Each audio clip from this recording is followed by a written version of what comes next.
guys, it's Tarkin coming at you with another game of Total Warhammer 3. Playing Throgg today. He's the big guy. You can tell that he's the smartest troll because, you know, he's got a little braid going on in his beard, and most trolls don't go through so much trouble. So we're playing Norska again. I know we just played Sayl, but I like Norska, so we're gonna play him again. Now last time, yeah, we're just gonna go for the troll bonus, right? We probably should try to get, like, you know, movement or growth or something. You know, let's just get some movement and pretend to be smarter. We'll probably want to go there and get the growth. But anyway, we have to balance our desire for power, their stuff. So we have this tag here called Trollkind, which is our unique resource, which will go up in levels. We can add monsters to armies temporarily, and then as we level it up, we get more and more of them, and then eventually you get massive bonuses to leadership at 15 across all armies, discounts on all of them, and perfect vigor for all trolls. So, you know, when you beat the game, man, you're really going to be beating it. And we have a classic Norska thing where you build your altars and get, you know, in the direction of the stuff. But, you know, you can build various altars, but then when you get to the last one, you get locked out of the other things. So, without any further thinking, we're just gonna fight the first fight. We've got Throgg. We've got a Baleffiend of Shadows. Look, Shadows is alright, but the thing about Norska is their heroes are actually very wonderful. It's not like my ideal caster. I would prefer them to be able to fly just for position's sake. But, you know, having regen, that's just good. Alright, so we've got, some problems here. We've got a giant we have to fight. And, alright, well, fun.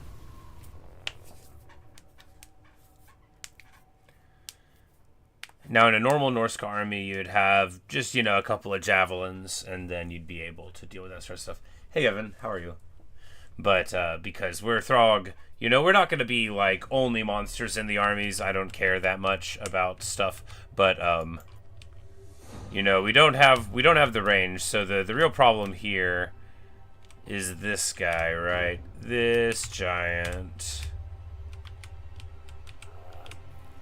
He's going to be able to smash pretty hard. You beat Hive Knight? Nice.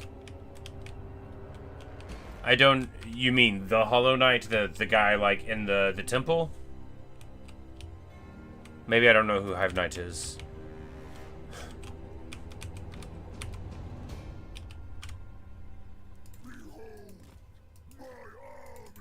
That's awesome. Alright, so we just got to get ready, right? Just infantry on either. Yeah, it's gonna be messy. Unga bunga, what are you gonna do, right? We're just gonna advance in a group. See, the thing about trolls is they regenerate. Normally, trolls have low leadership. We have +10 for the faction just for being in the army. I think it's just his army actually, but I'm not supposed to get a kill for them. Ah. Okay. I guess I don't remember the name. I think I did pretty good on that fight. Alright, so we're going to send a troll and a dog after them. Try to fight on the flank here. Here and here. And the dog pulling across the front is, like, not smart, but it'll be okay, maybe. Get puke there. Oh, man, getting tuned up by these skin wolves. It'll be alright. Oh, yeah, there's the good stuff there. Throgg gets an awesome vomit spit there. Copious vomit's the name of the ability. Pretty gross, but hey, they're trolls, right? What are you gonna do? Alright, so the good news is that the first clash went well. The bad news is now the giant's here, so we're really going to be able to do something. We're going to throw a Melkoth's here, just get a little bit of damage on him. Flank here. And try to break this infantry here. We're going to be breaking on this side. Throgg, just get to beating on the giant.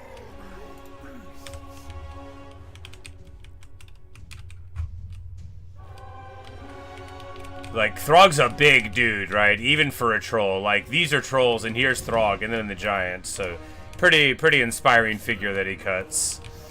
He's great. He's not, like, a total monster yet. You know, we gotta get various stuff to get him stronger. He doesn't have any big, like, tanky abilities at this point. He does regenerate, though, so we're just gonna run away now, and then everything will be fine by the time...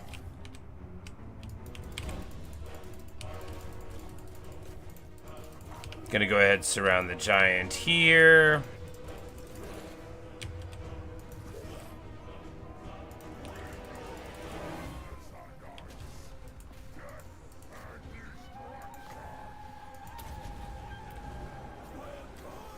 And this was like kind of a waste of a cast. I should have just saved it. We're gonna bash the chieftain there. Oh yeah. And the giant just absolutely smashing people's faces. It's alright, what are you gonna do, right? Cav trying to come in and get a little bit of sauce, but now they shatter. They're all about to shatter.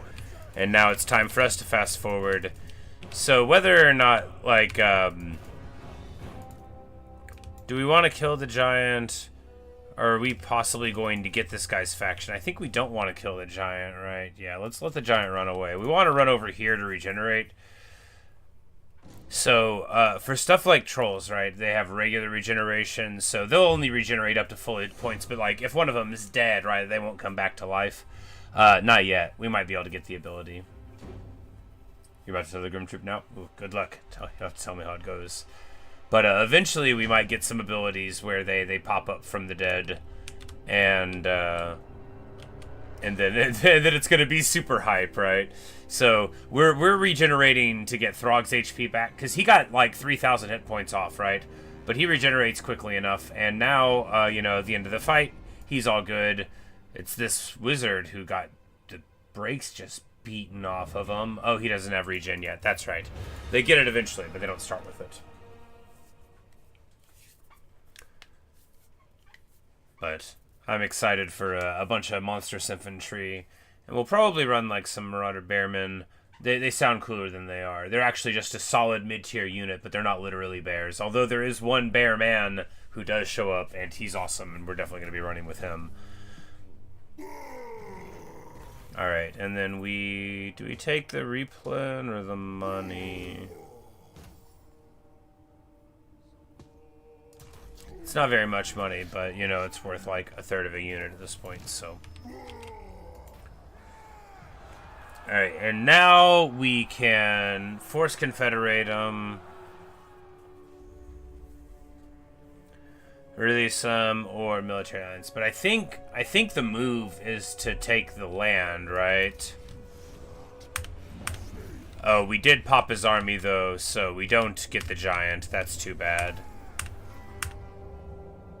Alright, so now we need to, yeah, so good old turn one. You know, you gotta love when they give you all your land on turn one. Alright, so we get a full province, and now we just have to figure out what we're gonna build, right?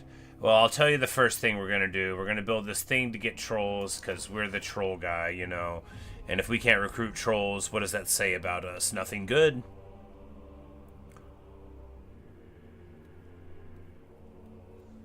Alright, and... Alright, so here we level up to get access to javelins next turn, because although they aren't monsters, they're still very important. Do we take growth here or dogs? Dogline gives us skin wolves next level, which is desirable. Is it? We'll take the money and growth.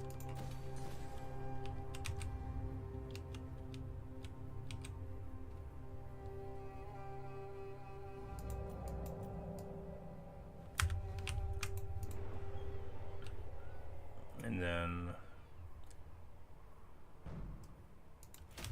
more growth, yes. Oh, and then it'll make the building slightly cheaper. We're not going to worry about doing that, though. All right, so what next then? Beeline for Malachi and try to take him out? That does seem like a good plan. I am afraid of him, but not in a way where it's going to change my life, right? I think I have a little more sense than that. And look, if we don't pop Malachi Makaisen, well, that'll be a big headache. Now, will he have stuff in the air that we can't kill? Yes, but if we get the javelins pretty soon, we can take care of that. Do we go on this line? Yeah, I think blue line's the way to go. Sliding strike's too important. Do we get Marauder Hunters? You know, having one turn where we can't recruit the trolls kind of stings. We've got 4, I think.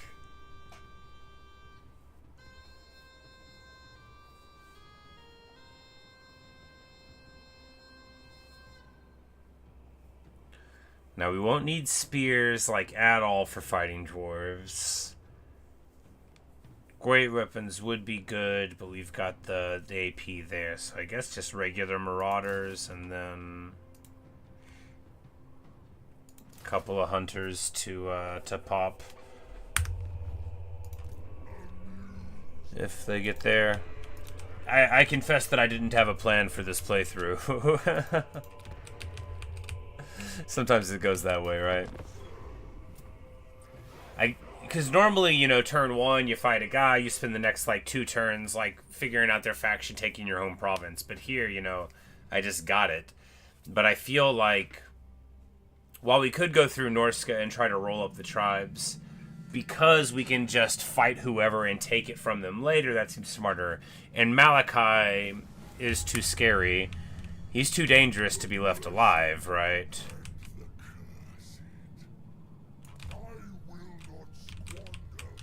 And hopefully we will catch him going somewhere else and then pop him. Alright, so we get 4 trolls. Yes, of course we do.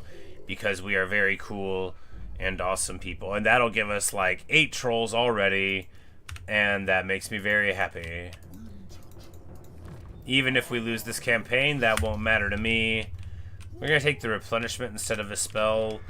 Because I don't care about this hero and I want one who does metal. Fire is theoretically okay, but look, I'm a metal caster, man. I believe in creating a blob of the enemy and then raining down a magic that turns them all into gold. I like gold.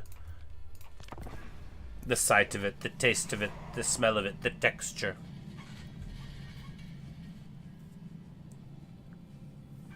Speaking of Malachi Makaisen.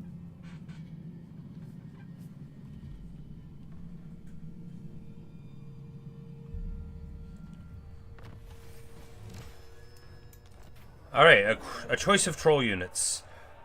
So we can get stone trolls. Stone trolls are like, okay, their real thing is that they have better missile resist than other trolls do, right? River trolls have a negative melee debuff around them to the enemies.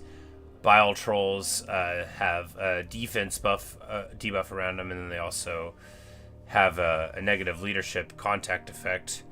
And then you have Chaos Trolls, which the armored ones are heavily armored, and the other ones are just sort of generic, I think. I think here we're going to take the Bile Trolls, because this negative leadership on their attack, that's going to be pretty big, I think. I think that's good. So that's what we'll do.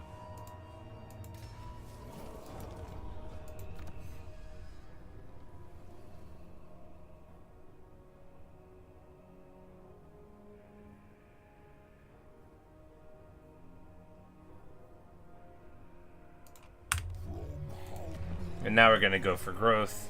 Might have done that badly, but we're going to do it that way. It'll be okay.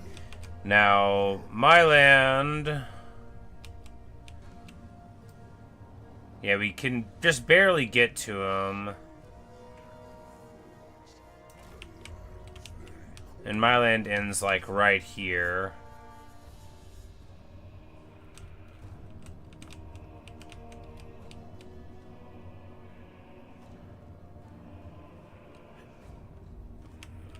And sure looks like a bunch of these... Oh, you get the diplomacy negative from it. That makes sense. It says I'm trespassing on him?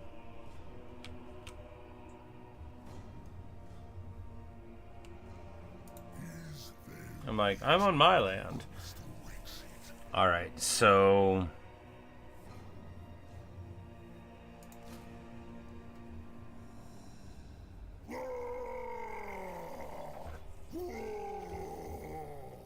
So really here we can like drop a marauder for another javelin.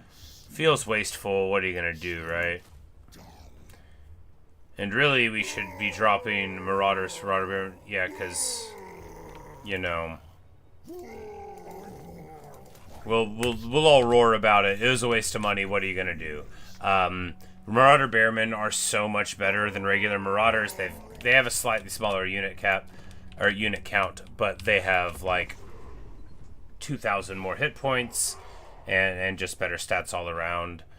And we're gonna get a slightly better army and then go and fight Malachi here. And if he's gonna let us just catch him out, I mean, maybe we should have tried to fight him right there. Oh goodness, now look at him. You know. Yeah, maybe we should have tried to fight him right there. We're gonna fight him though, you know.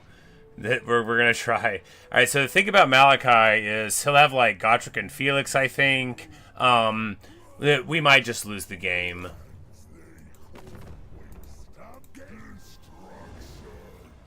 Oh, but they're running away. Okay, he doesn't have Gotrek and Felix. Maybe that's just when you're the player. Alright, so surprisingly, they elect to run out here, but now... Oh, but now the garrison would be able to help them. How about we start raiding their land a little bit? That'll show them. Okay, you know, I don't know why I didn't think they would run, but I didn't think they would run. But we'll just be, like, right here, and if they want to come and fight us afterward, then, good. I didn't think they would run away.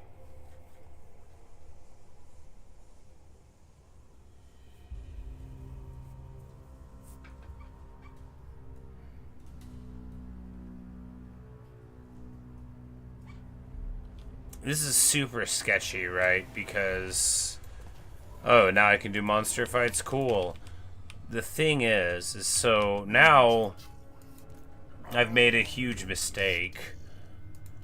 I don't think I can win this fight.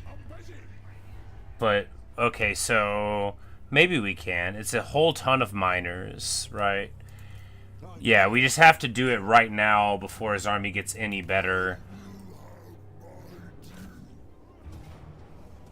Okay, not there. We need to fight this guy so that we don't have the walls. There we go. Okay. So now we'll have to fight the garrison and stuff, but not inside the walls. This will be the route to victory, right? This is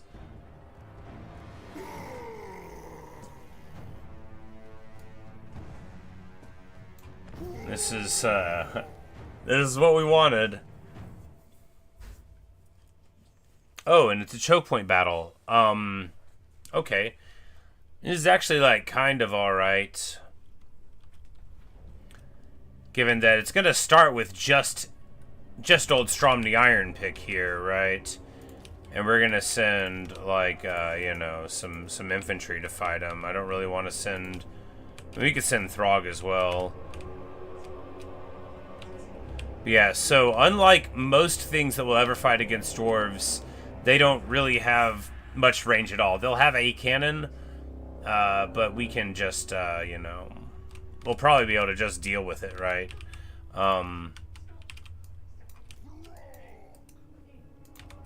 So although they've got the reinforcements, it'll be 2 minutes before they're here, so we're just going to move into position. This actually should be a pretty interesting one. Man, the brightness is a little bright. It's not terribly oppressive. It's just a little bright. I think I'm gonna... Wish I knew where it was. Alright.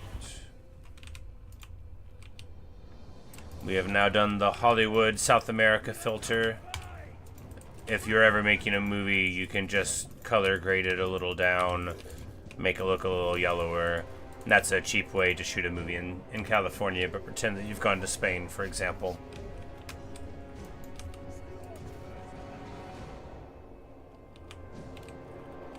And we just need to make contact with the Slayer, who will match up very well against Throgg. But we need to beat on him before other people show up. And while we could, like, put a troll in there every now and then, we just need to be conscious that if they lose models to him, you know, that's not what we want. Now, they have a whole lot of miners and a whole bunch of blasting charges, too. Blasting charges are really good against infantry, but they do explosive damage, so they're not as big of a worry as they might otherwise be. And he is just running away. He's just running away. This is shameful behavior. Look, a Slayer is supposed to want to brawl. We bash him in the back of the head. He turns around. Now we've got his attention. That's 2 clean hits. Of course, he gives a good one too. We're gonna get the dogs in from behind here. The wolves is rather. They are large unit size, not like dogs, which are small. But we don't want them to be like getting engaged really at all. We're just trying to get some beaten down, and then... Oh, no, no, no, no, no. Run away, run away. Alright, the Spirit of Grungi is in the sky. He has dropped the base. That is... Alright, so for a minute and a half... See, this is why I'm afraid of Malachi, right? Because he travels with an airship that he summons onto you. And he's about to spend a lot of time doing a lot of damage to me. And now we have to run. I don't think it's worth it to try to fight it, right? We're just gonna run away from him. Oh my goodness. Oh, look at the damage it did to Throgg, my beautiful boy.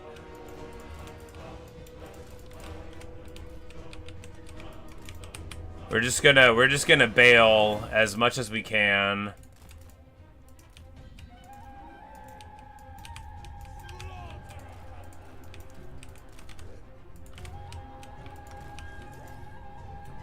Minute and a half left on the Grungi. And, you know, by the time that the rest of them all show up here, we should hopefully be able to heal up a little bit on these trolls. They only lost 2 models, you know, we'll hang them in the back. Throgg got, of course, very badly beaten down, but we're just gonna fast forward it a little bit here. Just a little forward. Okay. And the Spirit of Grungi now is going to reinforce with the troops, so we weathered that storm.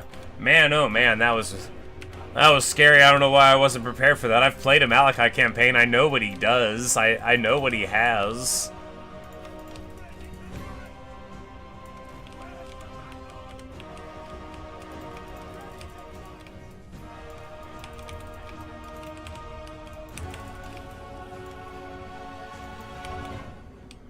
Alright, so Malachi himself, of course, is a ranged unit, and alright, so now we're gonna have all the miners come in. We don't want to fight in a choke point because we don't have any like real magic to get advantage for it. We want to be able to flank them. They have Doomseekers. These are they're like anti-infantry slayers, so we match up pretty well against them, particularly. Spirit of Grungi goes off. Alright. You know, Strom the Iron Pick, though, the thing is he's not going to be getting healed, you know. He doesn't have the regen like we do. Alright, so they have some Quarrelers. We're going to try to get our dogs on the other side to go around.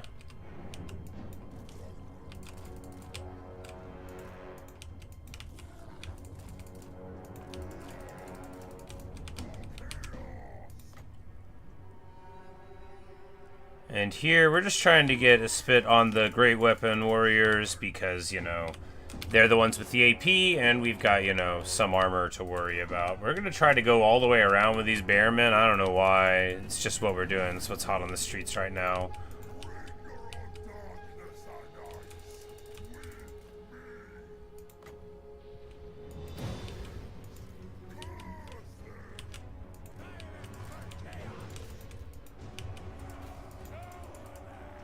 Alright, Throgg, I have very carelessly moved, you know, too greedily, maybe too deep. Strom the Iron Pick is getting beat down here, though, so hard knock life there for him. We're gonna continue our maneuver with those bearmen, try to get the trolls around the back. AP missiles here and here. We're fighting miners, blasting charges here, so we're about to actually get into some trouble, I fear. Yeah, there we go. A big blasting charge salvo, really doing the work of truth and righteousness against me. We need to pull our missiles back a little bit here, and we need to pull our missiles back a little bit here. We need to get on these brimstone guns, or we are going to suffer beneath the weight of fire. Doomseekers have to get our trolls onto them. Good, good, good. Now, this flanking attempt in the back is not going to work, but it may well distract them for a little while, and hopefully for long enough, you know.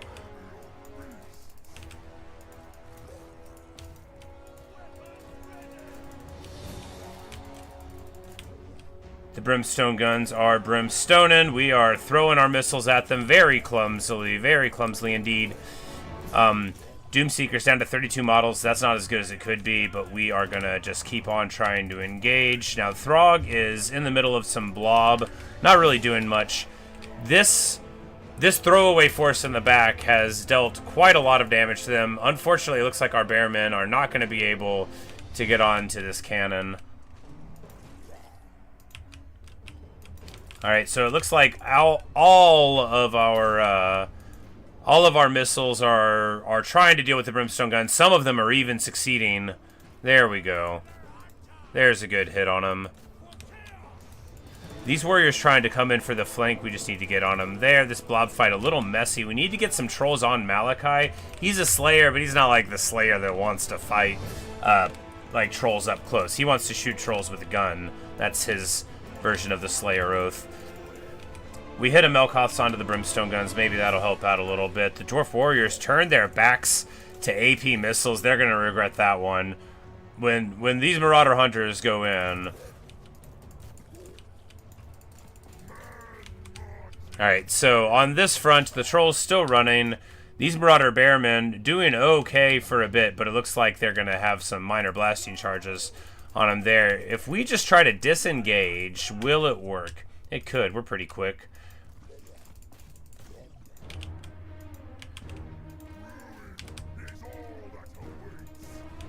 Alright, the dogs are engaged in the front. That is not what we want to see. Alright, AP missiles there on the great weapons.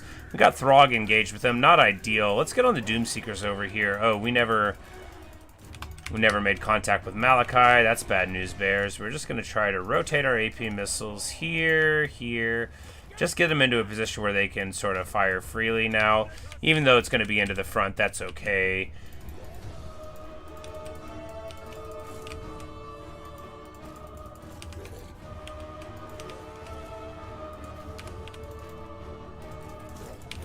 So now we are breaking through to the other side. Melkoth's onto the Great Warrior weapons there. We're going to just try to get our hero back here on the Quarrelers. You know, they're doing a little bit of work. Not too good. They will have a big flanking effect over here whenever they get done dealing with a couple of those fools that we had on that side. But that won't happen too soon. Malachi is having a party fighting these Norse controls. We need to get someone else to help them there. Marauder great weapons, that'll be perfect. I mean, not really. They're not armored, but, you know, still good.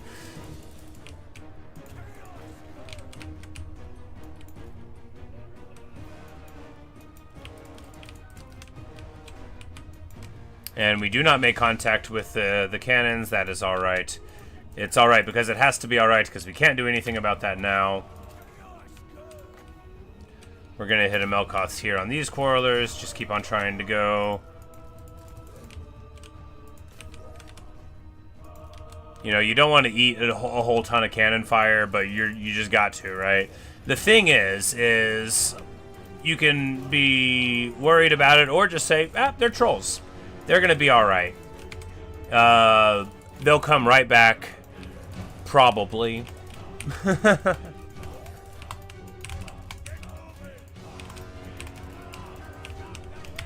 But in dealing with this fight, we've dealt with our major regional problem as I perceived it.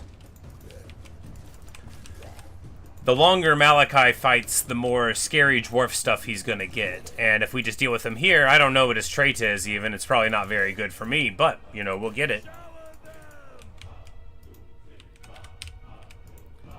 It's like, what's bad after Malachi up here? All the chaos stuff? We might be able to be friends with them. I sort of doubt it, but we might.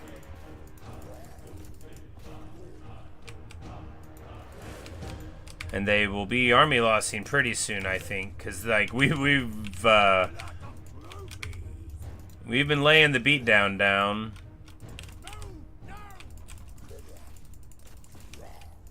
Of course, Malachi's just having a party over here.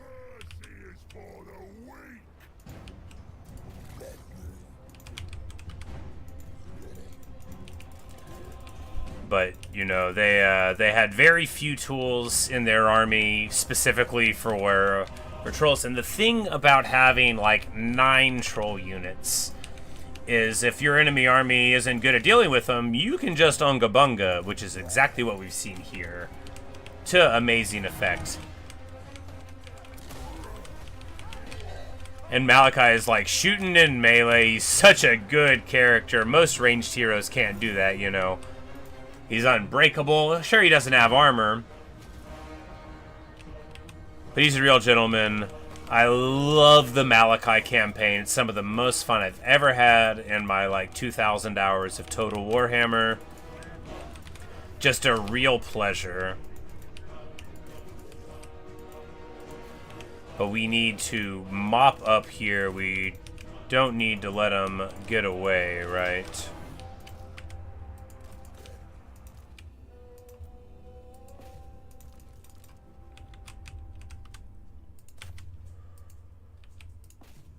Fortunately, we got onto the cannon over there. Good, good.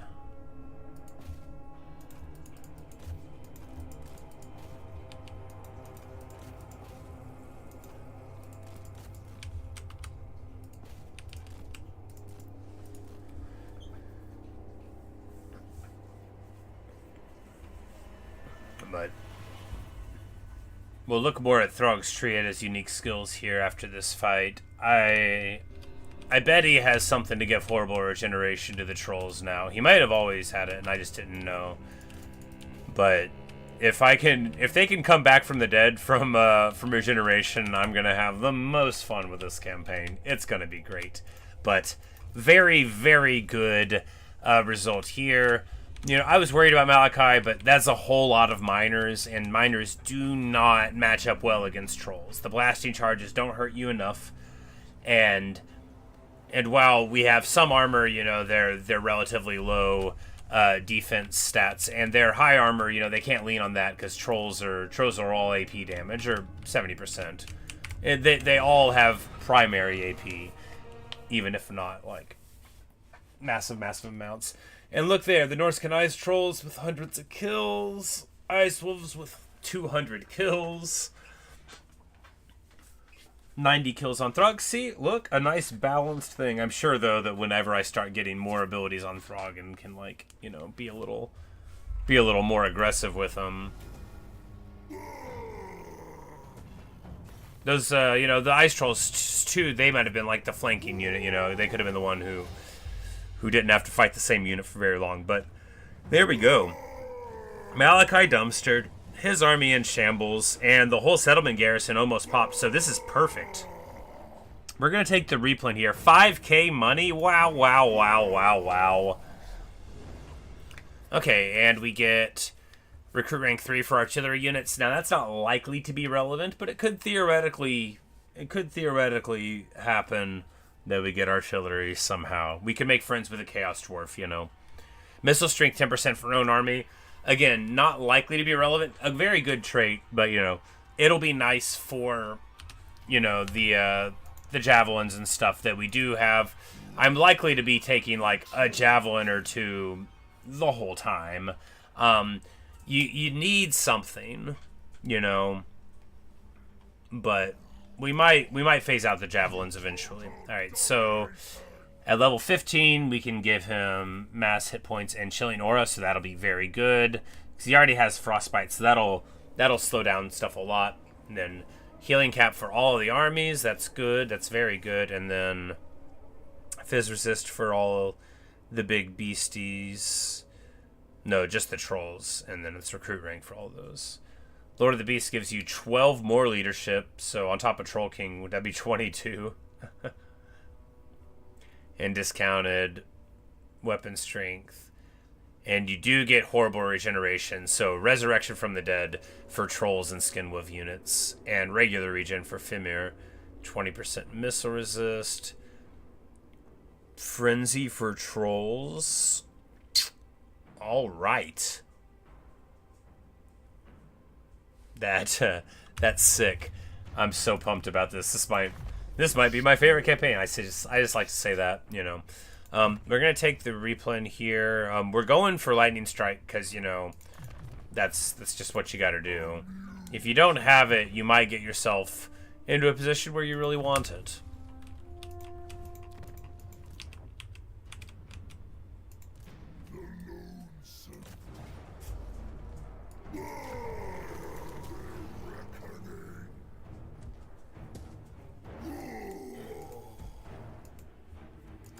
Alright, so it's like, you could do an altar.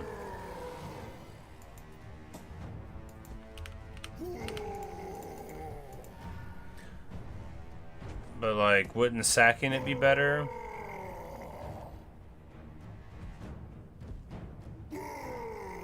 I mean, it's 4,000. Can I just... Well, alright, so... I think going for Nurgle makes the most sense, right?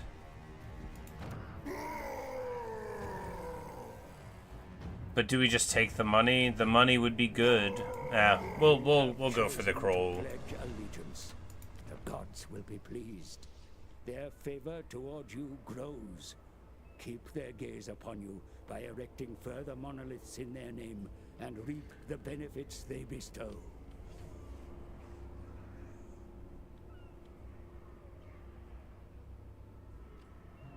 So we gotta make the troll dominion buildings,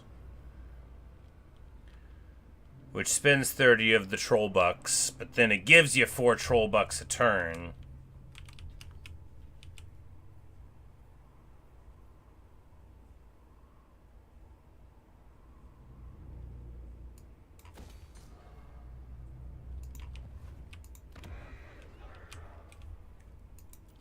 You know, I probably should have sacked it or taken it. It's possible that we're making bad choices there. So I think here we save this so that we can use the growth next turn to get the main place higher level. I think that's the play.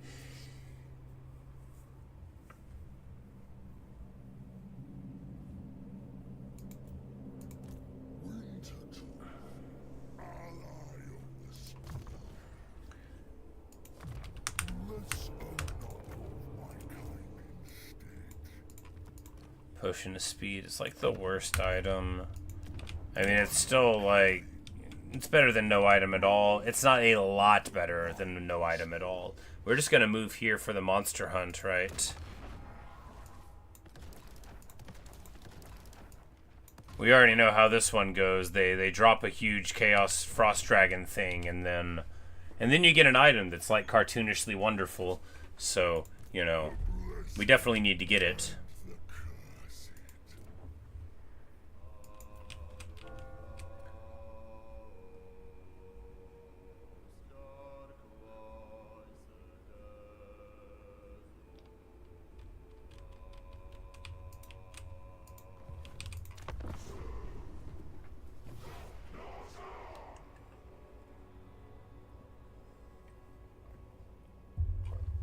It's like I just never have a plan.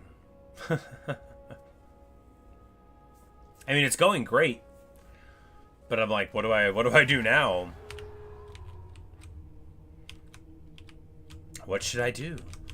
Should I go fight the Dark Elves? Should I try to, like, unite Norska? Can I make friends with the rat? What should I do?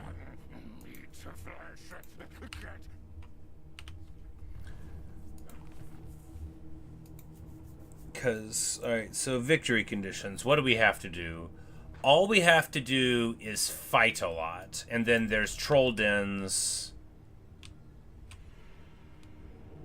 which I think are, like, over here, like Erengrad and Throgg and stuff.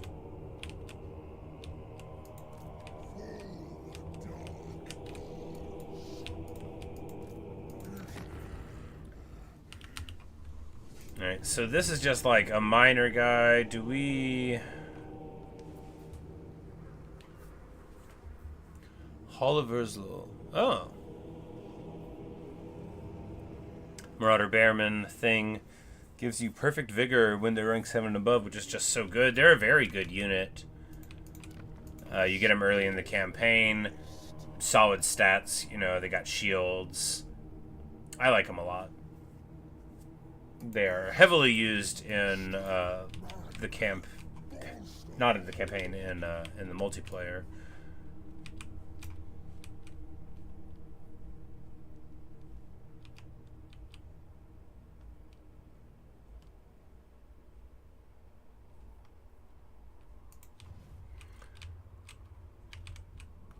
All right, so we could just.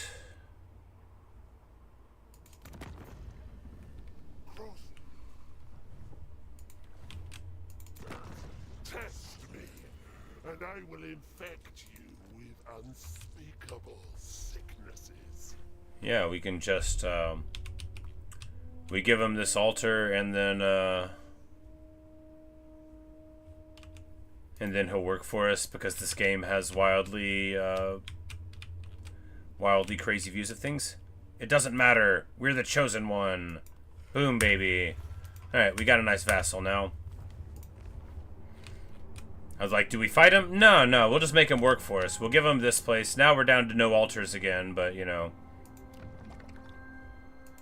It'll be alright.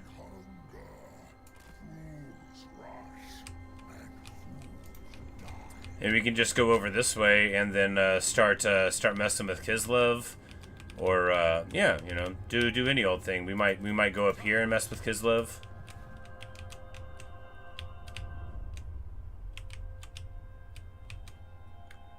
But actually, you know, depending, we might need to go over here and bash the other Norskins. But it's nice to have a little minor vassal dude over here. You know, a minor faction only goes so far. You know, they don't get all the benefits that a major one does. You know, it's sort of in the name. But, alright, we go here to get our Norskin Ice Troll building.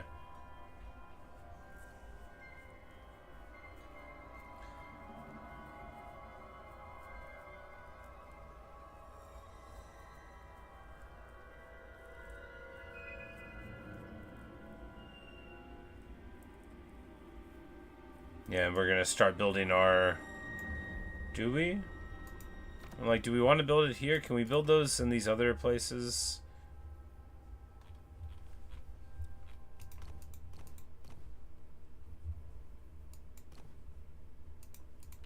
They're just better ones here.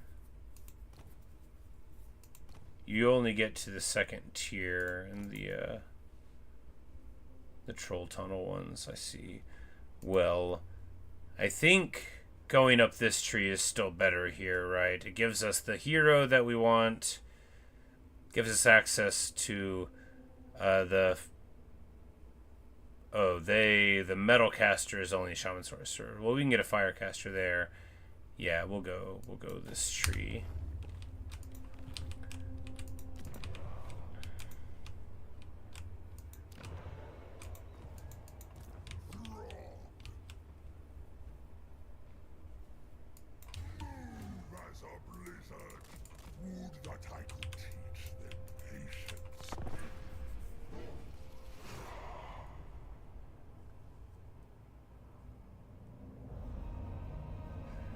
I love the idea of, like, you dedicate this altar to to the Chaos Gods, and then you immediately sell it to somebody else. Granted, this is like to an exalted great unclean one, so at least there's like a big, you know, there's some reasonable lore reasons for me cheesing a little bit. It's not that cheesy. It's okay, I would say it's not cheesy at all, actually, to sell a settlement to the AI with the click of a couple of buttons. It's merely poor game balance. Yeah, you know, what's the difference between taking advantage of poor game balance and being cheesy? That's an interesting question. I'm glad you asked it. I don't know, but there's got to be one, and whatever it is, you know, point to that. Alright, so it looks like Malachi wasn't totally eliminated yet, and that's the thing about dwarves, you know, they, you think that they're down, but they're not out.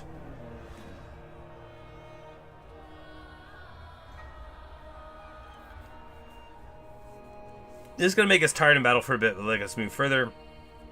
We'll take it because we're not going to have too much of a problem in battle in the next couple runs, right? Right.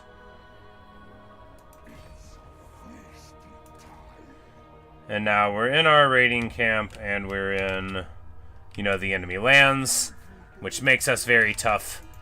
And then we'll run up here, pop Frozen Landing, which is good, and then, you know, be able to grab that. I'm actually pretty excited about this campaign. As long as nobody attacks our base of trolls, we'll be fine. Well, even if they don't, right, we might still be able to just, like, sort of wing it. You know, just go on a grand adventure, just troll the world. Troll to the world, the Throgg has come.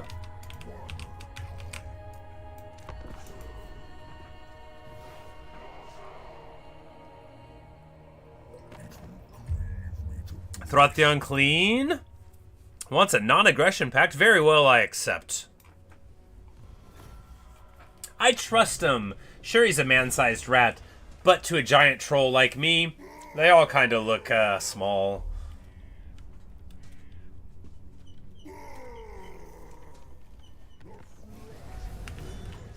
And right now, we imagine that he's trying to come over here to pop these guys, but I would rather do it myself. Wow, he's got 3 cannons. No, I'm not scared of that army, mainly because they wouldn't be able to protect them, but that would be rough with a bunch of other stuff, you know. Alright, so here we're going to...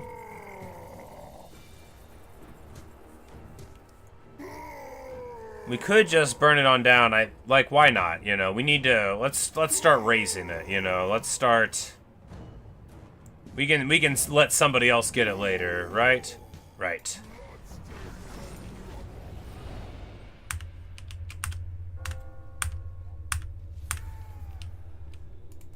Tribesmen, gather.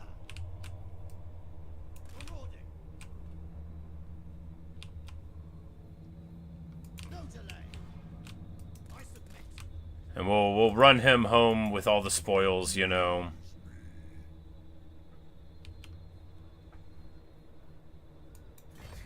If you go to raiding stance, you get... Oh. Look at me reading. Alright, so this gives you -20 for raiding camp. Normal raiding gives you 30% cheaper. So, you know, even though we can't move and we'd be tired in battle, we are already tired in battle, right? So, this lets us make some money all the same, even though we can't get the replenishment. Alright, here we move here. We get one more... Oh, that's awesome. 5 recruit rank for familiar heroes, which I didn't even realize. At level 12, familiar heroes get regeneration. They're real busted. They're gonna be like, they're gonna be what we lean on later on.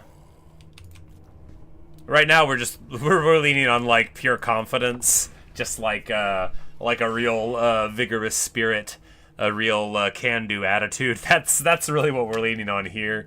But later, when we get a bunch of familiar nobles to stiffen the army ranks with. I'm actually super pumped. This is exactly the kind of army that I play Warhammer for, right? A couple guys on the ground, a bunch of big scary beasties, and then even bigger ones behind. Be wary, though, for while the potential... Alright, so there's a battle for the Wintertooth Crown, which, you know, is technically an item. this is an item that is not good enough for you to wear.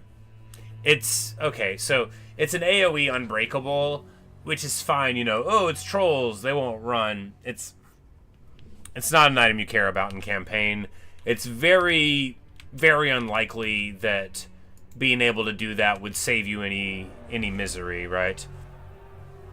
Alright, so we're gonna pay the gods for 15% ward save for a few turns, because the other ones are wounding our people and stuff, you know. It's a real dilemma. We're not letting Throgg get wounded, though. That's ridiculous. We're obviously not going to do that.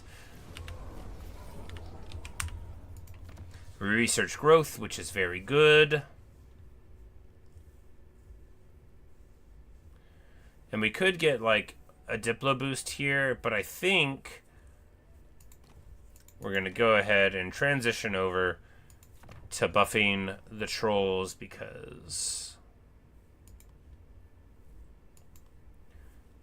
yeah, I mean, bonus first infantry, what's not to like, and then, you know, we'll eventually be able to get more buffs there. You gotta get the troll power, right?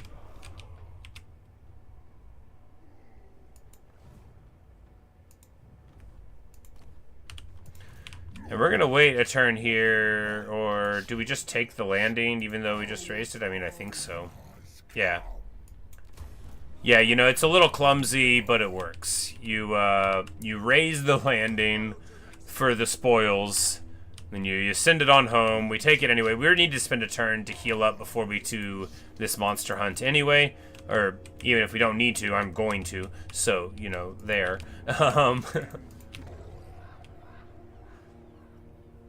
Here we can... We'll spend a turn of growth leveling that up. So we want to get a couple more Famir basically as soon as we can.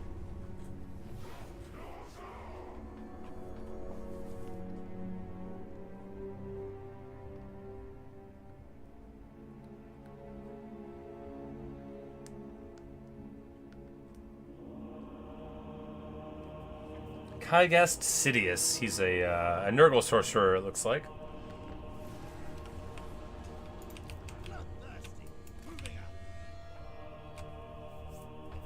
Alright, so we need a trade agreement. Can we...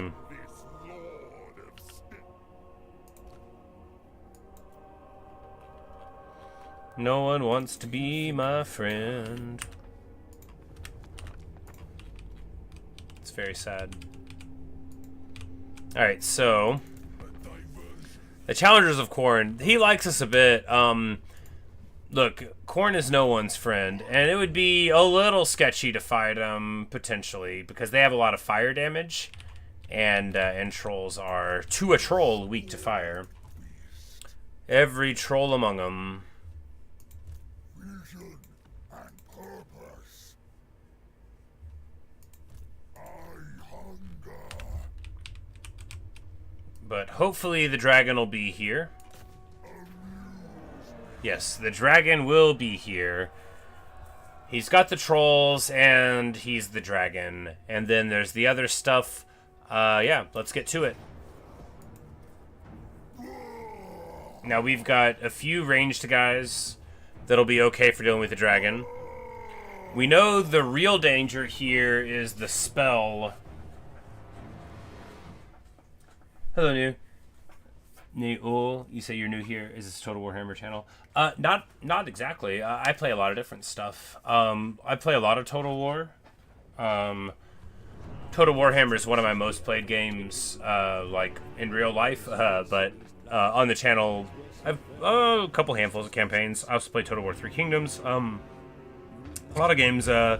Playing Silksong recently, played Hades 2 this last year. I played Minecraft and hardcore Minecraft. Just a variety of games, really. Just whatever strikes me. I've been playing a bunch of this game, Darkest Dungeon, not too long ago. But yeah, for a bit, all I was doing was playing Total War 3 Kingdoms. It felt like I was playing it like 40 hours a week. So you like my words, mustache? Well, thank you.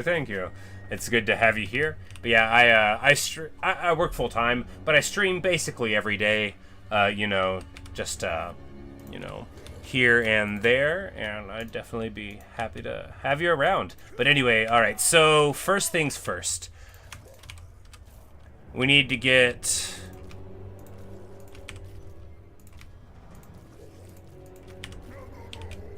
the trolls into like somewhat logical groups so that we can maneuver them a bit.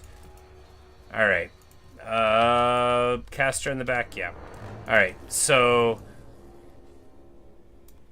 we're doing here 1, 2, 3, and then 4, 5 target there, and we just need to like scatter the infantry so that they don't get popped. That's the real thing. Can he hit him in the air? No, he can't.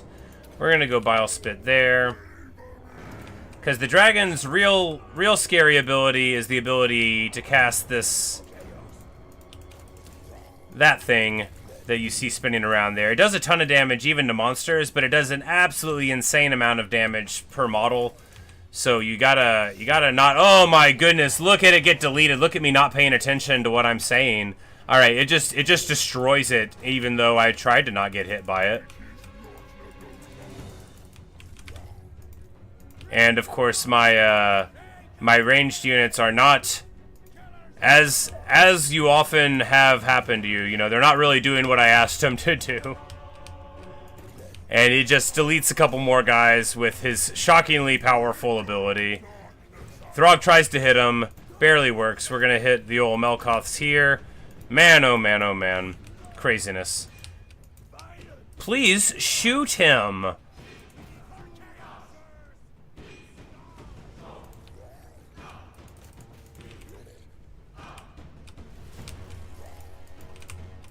It's like, he can create multiple snowstorms. Yeah, I know. You see where my guys have gone?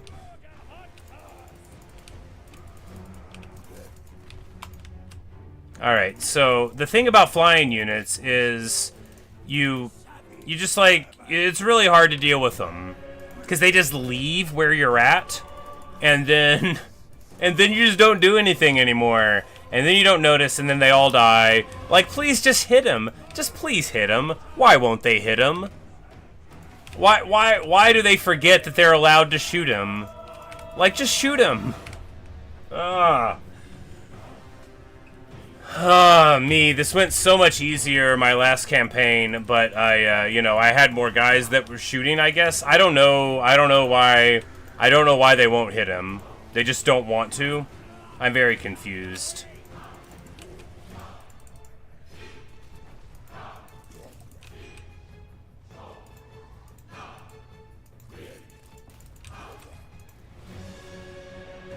Like, you'd think he's like a huge dragon and we would just be able to shoot him. There we go. See, now we're shooting him some.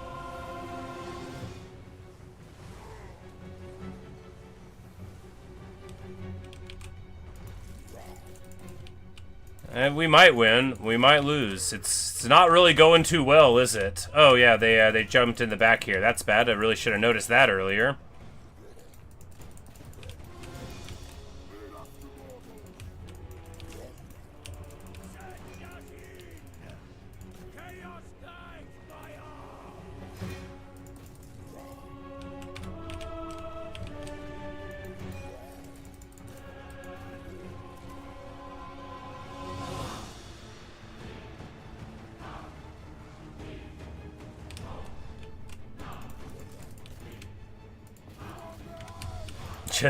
Oh man, it's a good thing I don't have any enemies around this army, because oh boy, is it not working out. Just like a really crummy Melkoth's there, a totally useless Melkoth's cast, a literally doing nothing Melkoth's cast. Those ice trolls getting dumpstered. I feel like moving them away is worse, because if you move them away, then the dragon takes off. Somehow our guys are totally out of ammo, and it just now died. Maybe it had like super high missile resist and I just didn't notice. I didn't check, so I mean it could have. We might be losing still. We might be losing. It's definitely not going well because they still have somehow a whole lot of units.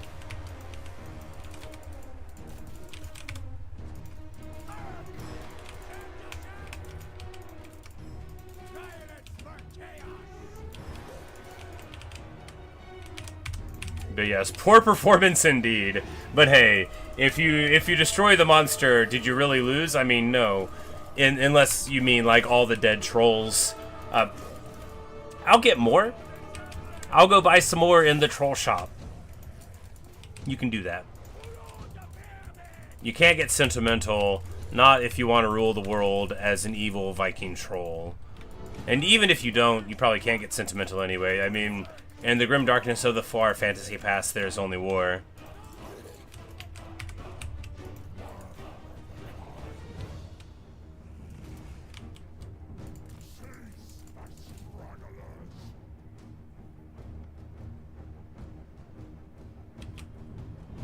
Super, super rough.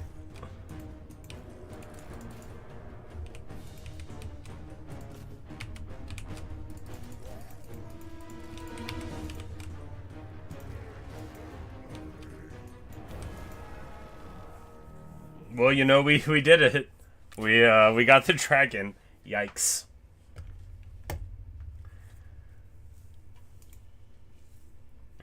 But now, you know, now we're in a really spicy position because you get the item from this where you get to use that ability where you just melt an infantry blob, which getting that so easily, you know, you got to do a fight, but so easily, so early in a campaign, it really makes a huge impact.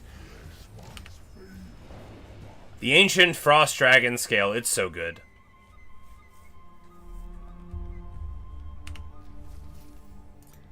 My favorite campaign? Oh, isn't that a tough one? The new Sayl campaign from Rorska. I just played that one the other day, and I loved it. I thought it was among the most fun I'd ever had. So, oh man, it's tricky. I've had like a bunch of really, really great ones.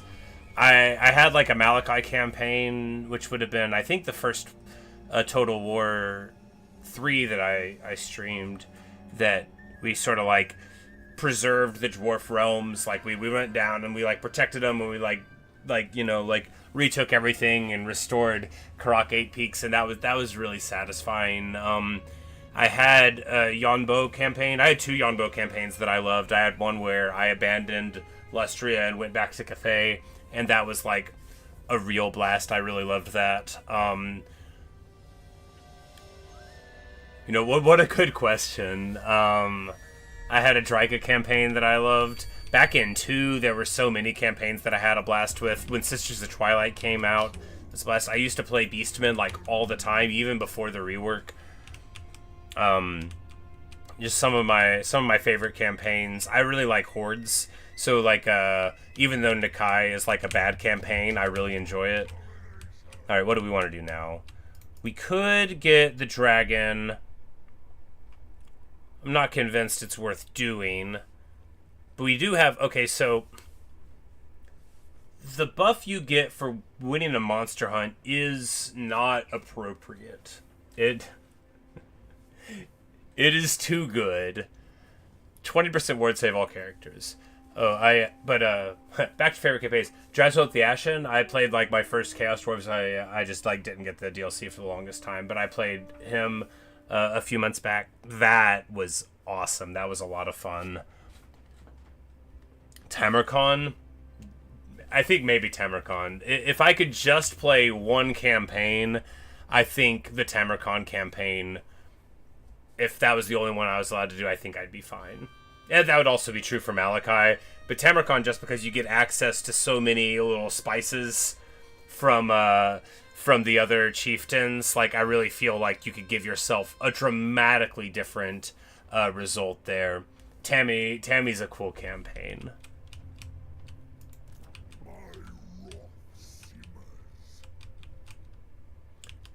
Is you finished on very, very hard? Nice, yeah. My first legendary campaign was a Beastman campaign before the rework. I played awesome. But once you get your second settlement, you know, it's all right. So what was I doing? I was leveling up. All right, 2 more levels, and then we got lightning strike, and then we can move to the yellow. No, not the yellow line. Red line for trolls. I mean, yellow line might be smart too. We'll eventually get it. But I think red line for trolls first, and then, you know, in just 2 more levels, we're going to be on unique line anyway. And horrible region, that's going to be awesome. All right, so what do we do now? Kislev, or...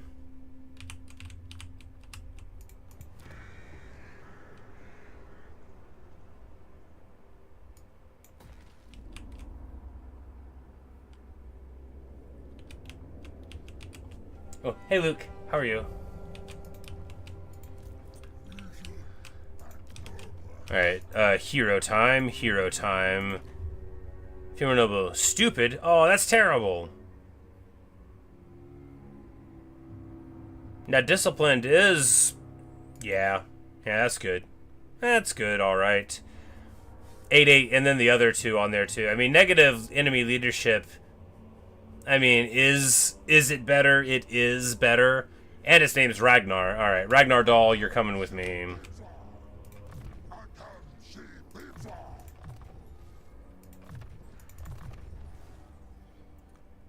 And of course, at level 13, he'll be able to get regen. They start at level 6. As long as... What did they add to Throgg's campaign? Oh boy! Alright, so they've got a unique currency called Trollkind, which you generate from having trolls with you. And then you can... You spend that currency on buildings that, like, you know, have effects when you have spoils or whatever. And then they give you your unique resource, Troll King's Dominion, which moves you up in this tree, which gives you...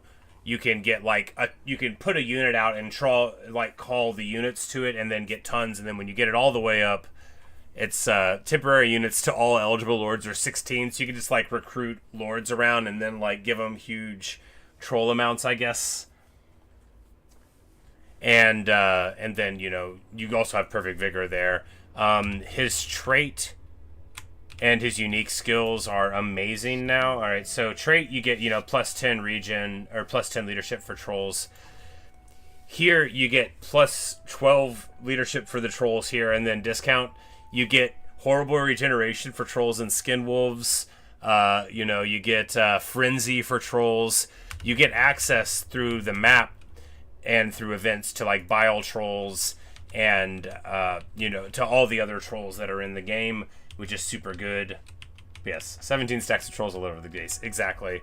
You know, you get discounted trolls. They're better already. Here, you know, with... Because also just generic Norska improvements. You finish a hunt, you get 20 ward save on all your characters and 15 leadership to all armies. 15 leadership on top of the 10, you know, like you're already at 80 leadership trolls. It's turn 10. Oh, it's so good. But I'm confident it'll be fine. But other than that, it's the normal Norska thing from back in the day where you do the altars. I did not realize that they now have moved, because I was getting so pumped about the Regiment of Renown. Makes you feel like King of the Trolls now, indeed. the one smart troll. Well, you know, he doesn't have to hang out with other trolls. Sometimes he just sits and broods, right? I believe, like, before he decided to take over the world, you know, he was just hanging out, and then he just, like, sat there and, like, looked out into nothing, and he was like, no one understands me. I'm all alone. There's no one here beside me. And then he was like, you know what? I'm just gonna go smash things with my hammer. That's the only thing that'll make me happy now. When Throgg stares into the abyss stares back.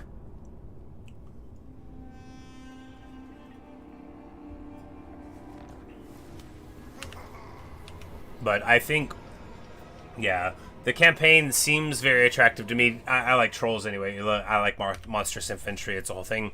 The Bear Man. All right, so we need the Bear Man, obviously. I think we'll just recruit a hero and stack it with some bearmen and then get rid of it afterward, because stack a hero, a lord. Any of them get discounts on, guys? Negative leadership to the local region is good enough. We do have 4 in the slots here, so yeah, we'll just Get 4 bearmen, and then the bearmen will come. Of course, old Bjorg Bearstruck is so good, and you really get to lean on him in the Sayl campaign and in this one. Been meaning to try the old world mod. You know, I've been looking at that too. I see posts about it on the subreddit sometimes, and I'm like, that looks awesome. Dwarves, naturally. The four watch over me, king of trolls. Alright, so this guy is on my land, but if we can't eliminate him, we don't want to have a war with him. If we move over and take this, we'll be able to have the cartoon victory where we trade land into the Chaos Dwarves and make them work for us. And then just, like, cackle. Because apparently that's all that you have to do in this world is, like, have a little bit of a joke. Alright. Spoils delivered.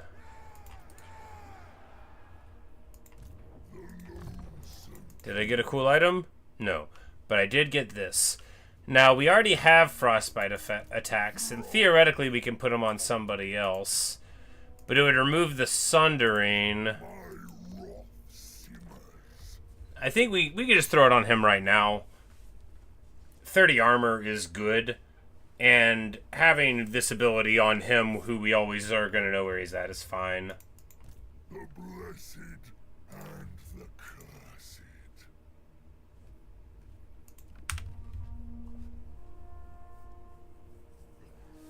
To call a pleasure powers gives stacking ward save and weapons bonuses. Oh. Yeah, I think there's plenty of ways where the faction could be like super good, just like on the first blush. It's just, you know, you don't want to be harsh to what other people like. My problem with Slaanesh is that it's not cool, right? Like I was thinking about this whenever I was because I wasn't sure if I was gonna pick that campaign back up or whatever, and I thought it was just like, they're just not cool to me. Like, it's... The snake things are cool, but, like, Necropolis Knights are cooler and the same sort of idea, right? Like, I don't know. Like... Everyone's got a different, like, idea of what's awesome, right? And, like... I just think the Norska roster is cool. There's a lot of rosters I think are cool. Slaanesh is the Chaos God that I've always thought is, like, the least cool of them. Nurgle's amazing. He's such a cool aesthetic. Love Nurgle. My friend plays Death Guard in 40k, so that's I would say the god that I have the most exposure to, which I think... If anybody plays 40k, then you know what I mean there, but like you expect to see Death Guard because they got all the minis, a few years ago. But I mean, Khorne's awesome. Khorne's very cool. Zinj is very cool. Nurgle's very clearly the coolest. And then Slaanesh is like, meh. Like, very meh. It's not my style, right? I mean, but that's just really what it comes down to. Is like, I don't think, oh boy, I'm so hyped to be playing this faction and getting these units, so why not play something else?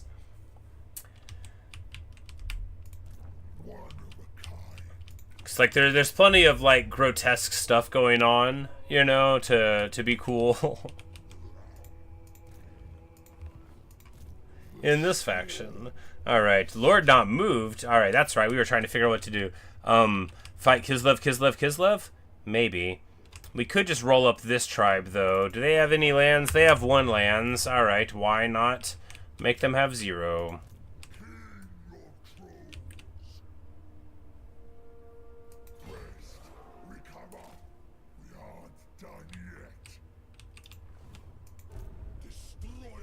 Arbel the Undefeated, they like did the little like chime, Law and Order drum, not chime sound. the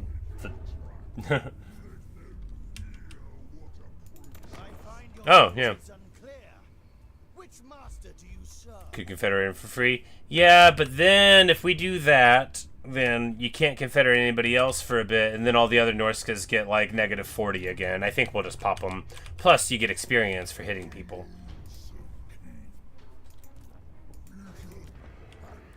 They don't have anything I want.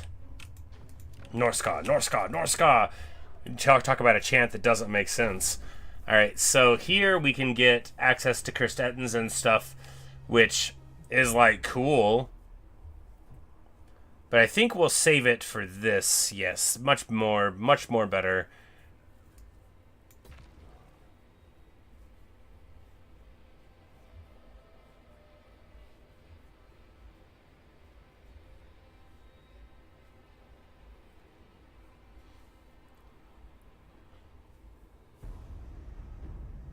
Alright, Troll King's Dominion, more points.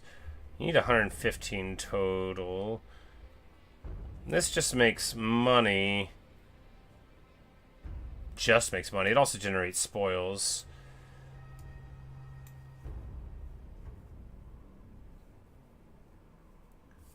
But, you know, what would make me happier is having someone who can metal cast.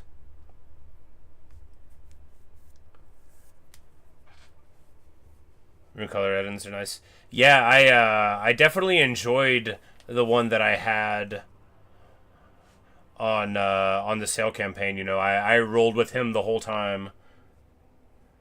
Look at all these econ abilities you don't understand, right? So the Troll Kingdom ones generate some money, but they also give you the Troll King's Dominion, which is the unique resource that upgrades your Empire of the Trolls, that gives you, you know, your cooler stuff. And then you have a growth building, which actually the Norska growth econ building is awesome. It's one of the very rare buildings in the game that gets the same amount better as you level it up. So you go from 80-10 income growth split to 160-22-40-30, and then you know, you get just like generic make money buildings, and then actually, you know, it's pretty impressive. And here, the Ruinous Altar, you spend twice as much, and you actually get twice as much, you know, 450 to 900, but you actually get 50 more income from it. So it's the rare buildings where the additional levels are good. But what we need to do is figure out where we're going to expand that's safe. Because if we just have that's safe, there's nowhere safe, right? I guess what we'll just do is bash this guy next turn, and then turn and start punching Kislev and try to see if we can make friends there. Because Kislev getting their unbreakable thing is pretty annoying to deal with in the long run. We need to think about another hunt to go on.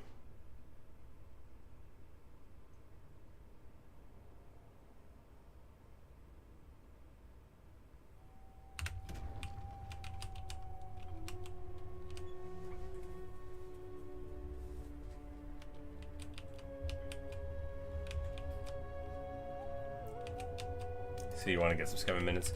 Yeah, there's a guy that plays Magic with my friends and stuff. I wouldn't say play Magic. I don't play Magic anymore, but they play like at my house. But he paints and collects Skaven. He's so good. He showed me some pictures on his phone. I thought he was showing me a picture of a mini that he saw. I thought it was like, here is my inspiration picture. You know, isn't this a cool thing? And I was just like, wow, that's amazing, dude. He's like, oh yeah, thanks. I'm like, oh wait, you did that? And then, you know, and then I felt embarrassed for complimenting them so profusely. Not really. How dare you? All right, looks like the old wanderer has wandered into my trap. His lure of the boat has no power here. We're gonna have to get on the water though. What we're gonna do, the Bear Man.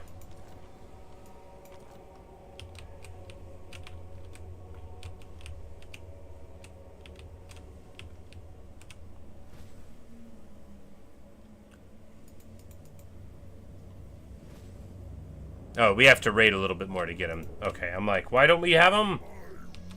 Alright, so what we're going to do here is take this.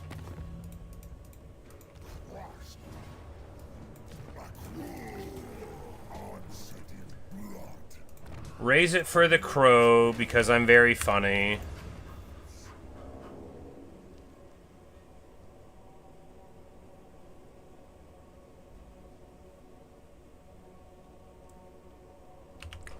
Alright, Astrogoth.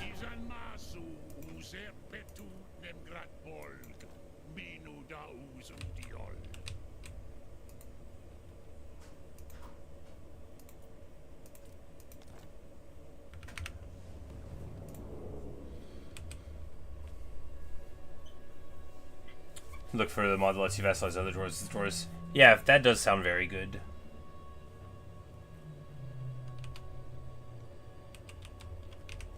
Yeah, indeed. You know, it both feels like unthematic to totally confederate them, and also like as a practical matter, right? Like it doesn't feel good to get 20 provinces all of a sudden into your empire. You're like, oh, what do I do? At least to me, I'm like, my eyes just glaze over. I'm like, all right, I guess this is my life. All right, so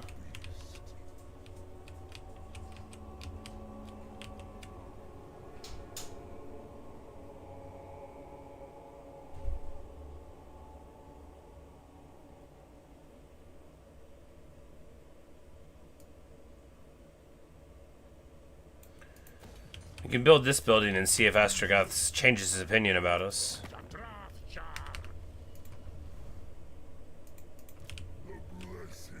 So what we need to do now is book it over here.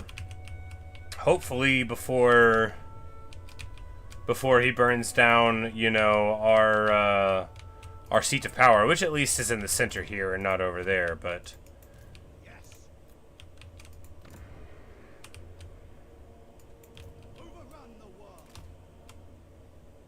I guess rather than chop, I'm like, no, we gotta get rid of it. We can't afford this.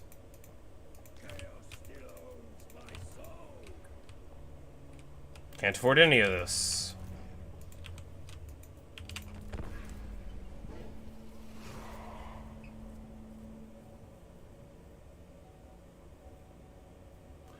But Kislev's gonna get melted. Should we jump on the water here?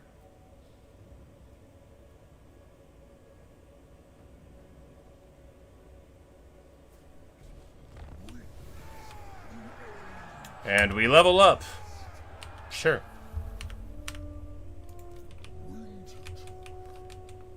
Yeah, the water is definitely the way to go. We gotta get home.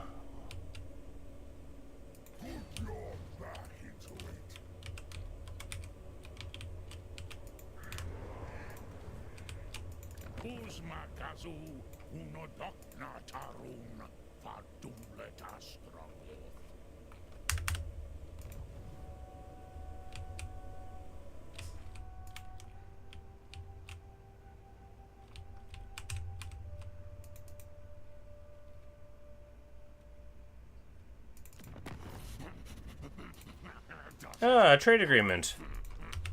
The game wanted me to do that. Huzzah! That'll make some people annoyed. I don't care. We'll be fine.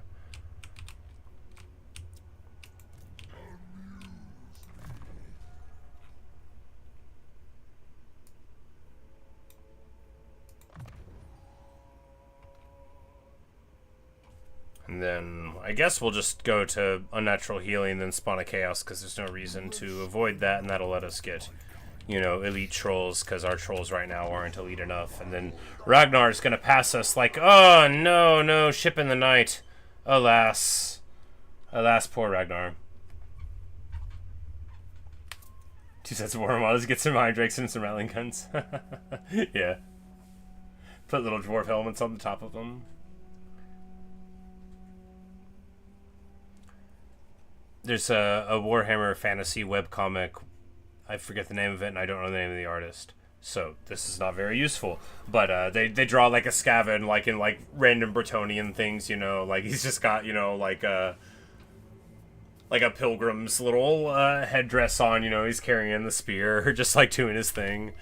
Unusual location in the frozen landing, and oh no.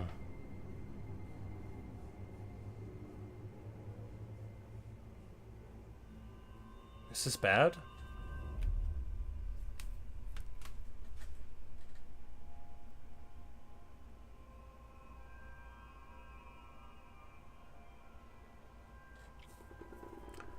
It seems fine.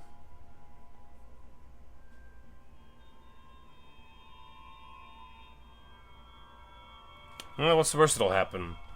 I'm a chaos-aligned faction. What are you gonna do? Don't answer what the worst that can happen is. I don't want to know. They could destroy the whole world.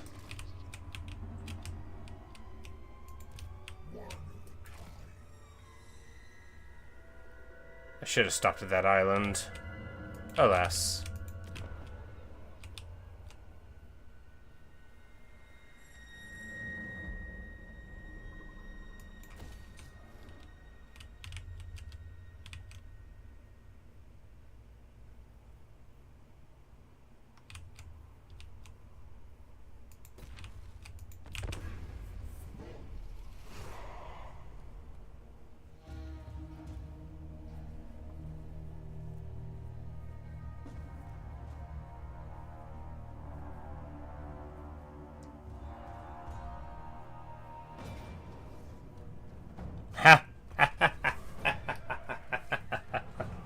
Yeah, I'll take it. Oh, it's a minor settlement battle. I'm like, why does it think I can do this? I mean, okay, so could I do it? I mean, maybe. That's 3 units of berserkers, and they don't have anything that's good against them. I mean, I'm not gonna do it. But maybe I could. And we ended up making 4K out of that. You know, you gotta love the computer sometimes. Because I needed that money.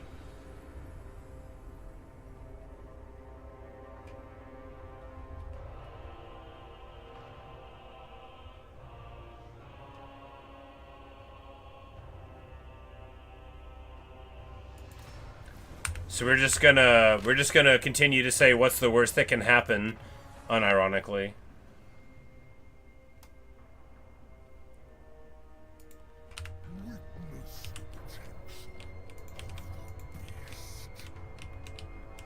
Aha! The Lord of Boats himself. Well, hopefully he's not going to go to the monolith there, and will instead elect to,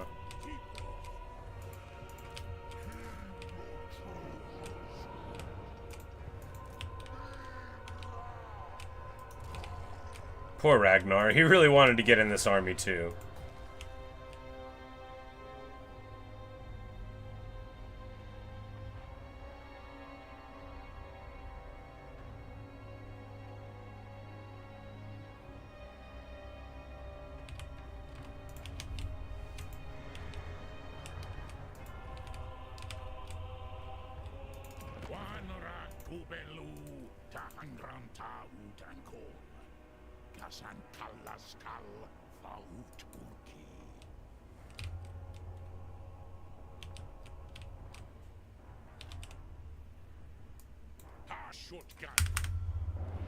Alright. Military alliance with the Chaos Dwarves. Why? Because I thought it would be fun. And, you know, maybe I'll get some magma cannons. That'd be fun, too. Just to... It's always a Tamarcon campaign, right? 2 blunderbusses in my Chaos stack.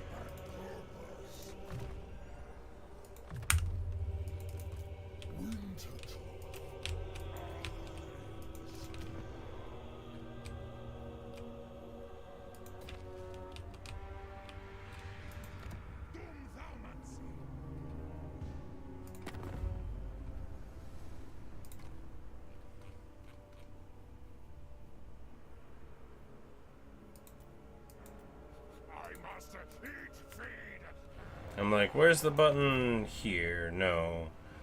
How do I even... War coordination. There we go. I'm like, there's got to be a way.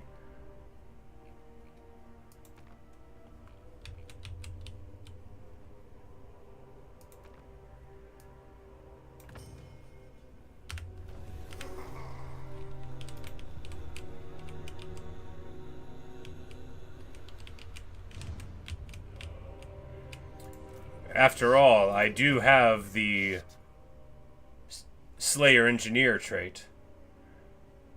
But I guess maybe it only does the artillery for the Iceforge Legion, and it won't be for the allied recruitment. We'll have to see. That'd be pretty funny. But like, will it work? It won't.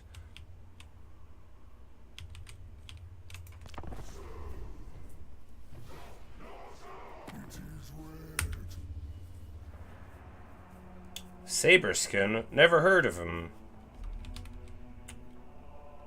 Oh, it's a minor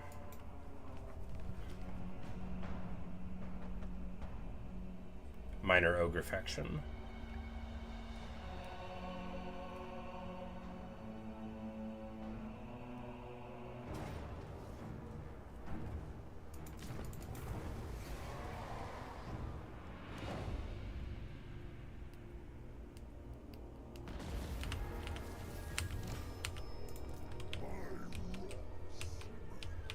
Alright, makes sense.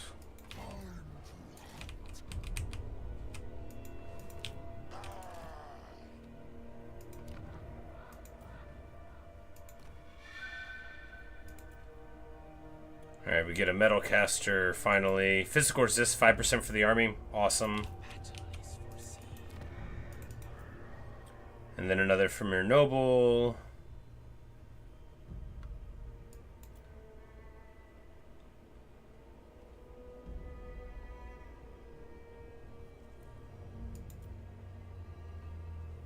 Yeah, seems fine.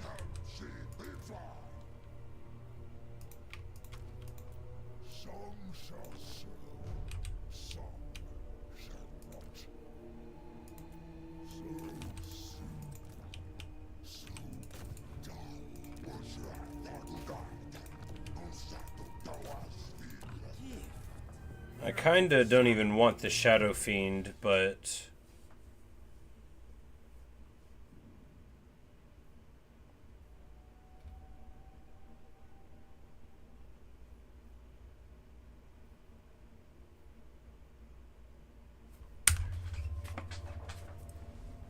like, do they not even get regen? Pathetic.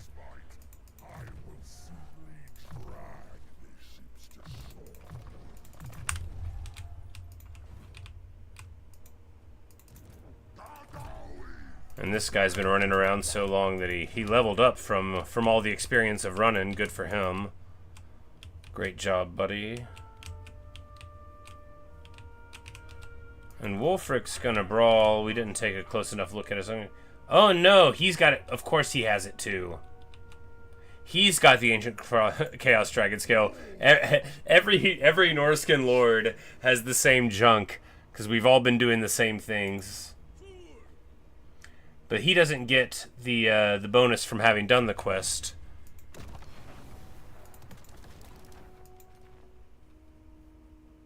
Oh right, we have to.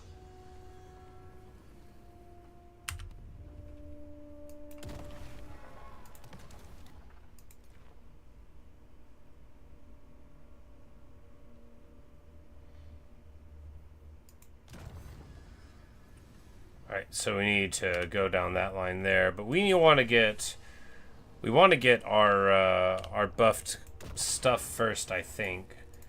So we can just take a taming thing. Alright, so what can we even hunt here? Rancorous Manticore? Because it's got to be like in a climate we can even get in, right?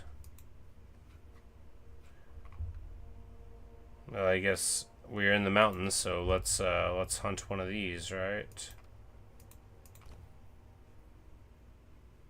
And it'll get us, ooh, spicy.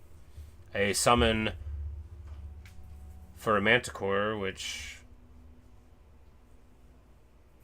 you know, even if it's only for 45 seconds. I don't think it's 45 seconds long, though. It doesn't say how long the summon will be for. It just says the cooldown, but there's only one use. But anyway.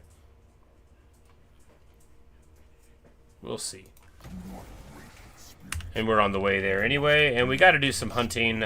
You know, that's all part of it. That's all part of the majesty and the wonder. But at least we're on the way back here for Wulfric, so if he tries to come up into the Forbidden Citadel through land, we'll be able to cut him off. And, you know, if he wants to brawl, we'll brawl. I'm not worried about it. I don't know what his army is, but we've got, like, a whole lot of trolls, and we'll probably be fine. Is he on the water again? Clever boy.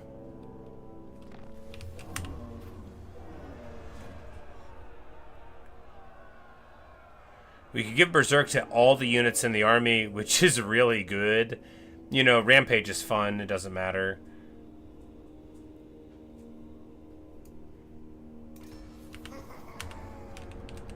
And it looks like they did a little confederation.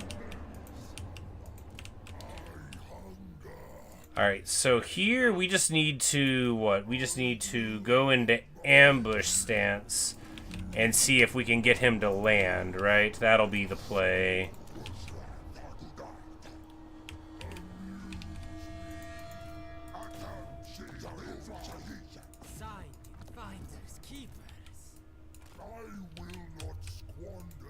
And hopefully he'll just land here, because otherwise what's he going to do? Move towards Winterpire? I mean, maybe.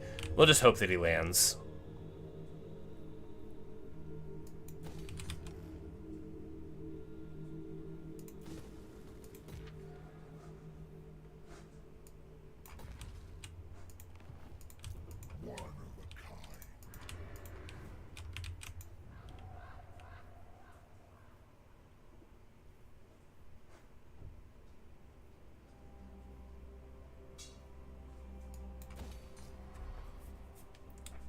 I think everyone should have a friend from here to talk to. Yeah, you know, some people are unsettled by reptiles, but I think that they have a certain wisdom to their cold-blooded analysis, you know. And, see, I don't have very much of a sense of smell. My nose has been broken a few times, so on the inside it's all like this. So I think that even if they just came out of the swamp, maybe I couldn't tell.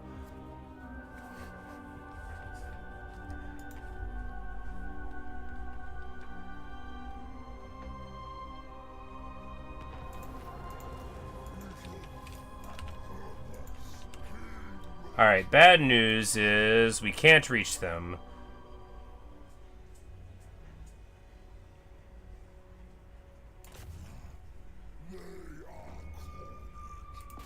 I think this was dumb. I think he's just gonna run from us. I don't think he's gonna take the fight.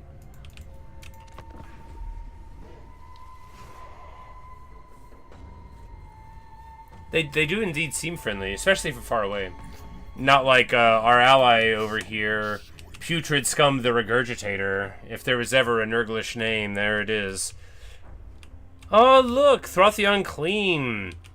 Down to one settlement. Shame. Look, even when you're, like, sort of aligned with the objectives of Skaven, isn't it more comfortable if they're not there? Hey! He does want to brawl. Good, good! Alright, so he's been on 2 hunts already. He's already got the Brawherd thing, too. Brawherd. Mawherd. The Brain Mawherd. Alright, so... Poison Dogs. He's on a horse right now. Must be... Oh, Chariot. I mean, yeah, get somebody. I don't know why the game thinks he's gonna win. I'll be fine.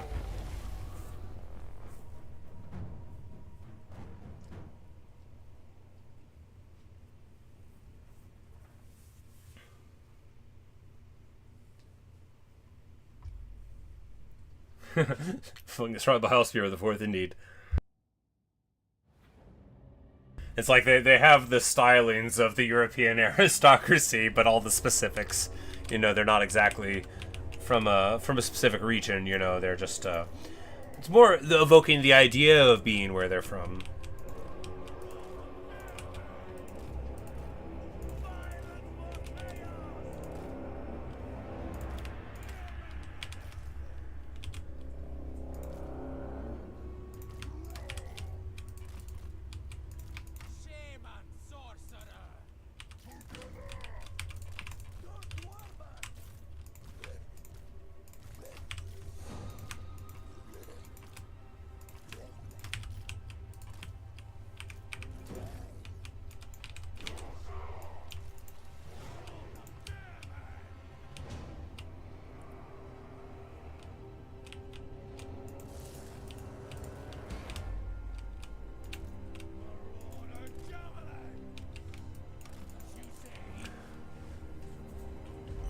Alright, so how's this idiot chump think this is gonna go? And we'll make it go different.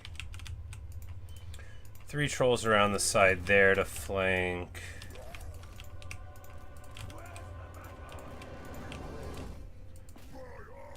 Immediately go fight the mammoth. Yes, immediately go fight the mammoth. This is what a smart person would do.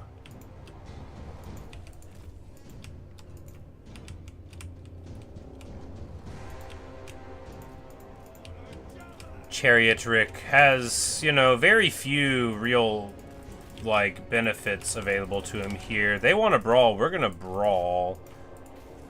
Troll smash, troll smash. Of course, they will have throwing axes behind, but we're just going to bash on them there. And, of course, because we have ice magic now, they're going to charge right into huge ice magic and get deleted. Well, some of them will. Mammoth getting trucked on already. Perfection. All right. Chariot Rick charging in. Bolts on him. Drop the sky here. Back away. Melkoth on the Berserker. Flank on the Berserker here. This whole side falling down. Great Weapon Marauders. What are they going to do? Not too much. Need to get over here. Alright, have we gotten any damage on Wulfric? Yes, but at what cost? I mean, pretty significant cost.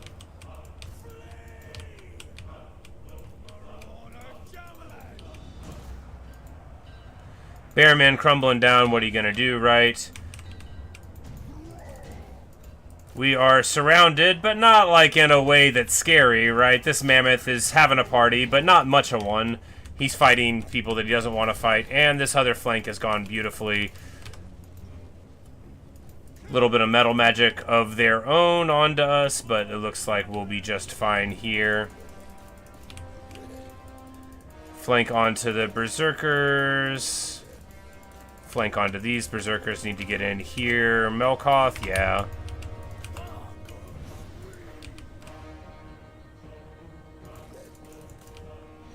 We're going to try to wheel to meet them. We don't. We get out of control there.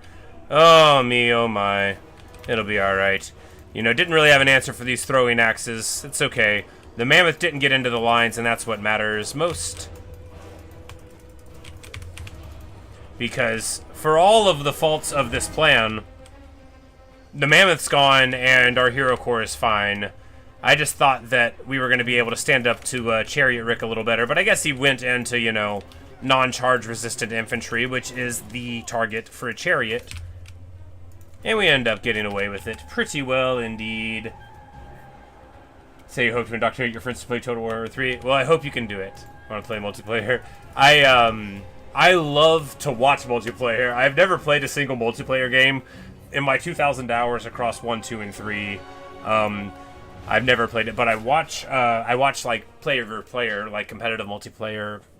It's one of my primary entertainments for years now. That's like what I watch. You know, English commentary of it. If you play Total Warhammer, you've probably heard of Turin, but you know that's my guy. You know, he doesn't know who I am. I'm just a fan. But I watch his tournament coverage all the time. But yeah, well, like multiplayer campaigns, I know they exist. I've never played one of those either. And then like you know, like they have head-to-head stuff, which is less interesting to me than like I think it'd be like super cool, you know, to be, you know, Carl Franz and Elspeth, or you know, like you know, a couple of beastmen, you know, burning and pillaging, or you know, a couple of dwarves trying to make things work. I think there's a lot of cool stories you can tell that way. We're gonna take the money, yeah. I'm so glad Wulfric took that fight. What a chump. You know, it's good when the game thinks that you're not good. Alrighty then, and what do we do now? That's right, because all you have to do is win. I think we can federate him because Wulfric is a very attractive character. Is he going to have those items? Are we going to have access to multiple of those items? We'll see.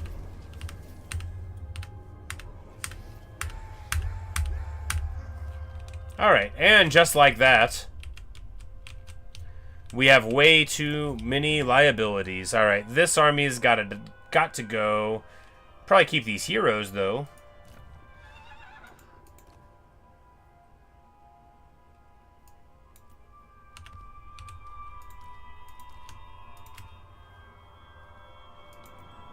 You'll be back.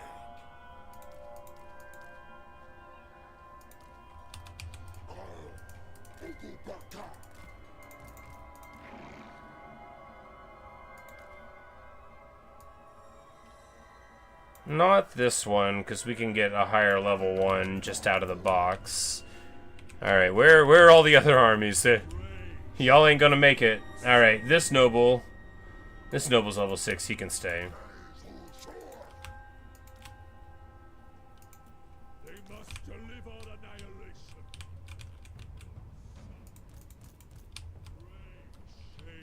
The mammoth, however...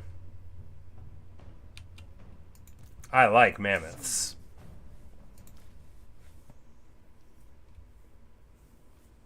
Get rid of a bear man, just go total no front line, just trolls and monsters, and then like a couple javies in the back? Yeah, probably. Marauder champions, I mean, if we were going to take any, we could take them. Throgg, the Troll King.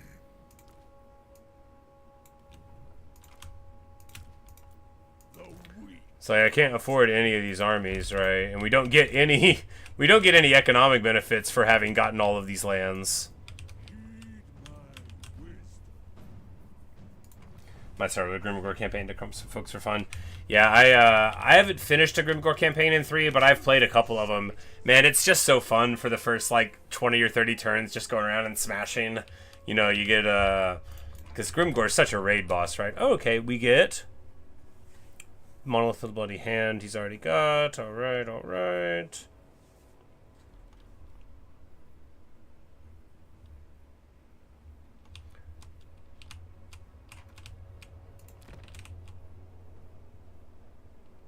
Alright, so now our problem is we've got all this land that'll be super hard to hold. We could sell it to somebody. Your paltry hordes Like, if we just give him... Because we've got a Wolfric army that we can do here in a bit, but right now, if we can just give him like this, right? Oh, wow. 200? What's here? Oh, the monolith. But we're not going to be using Marauder Champions, I don't think. Well, we've got one, and actually having Guardian on one makes it totally worth keeping in the army. Alright, maybe we'll give him something else.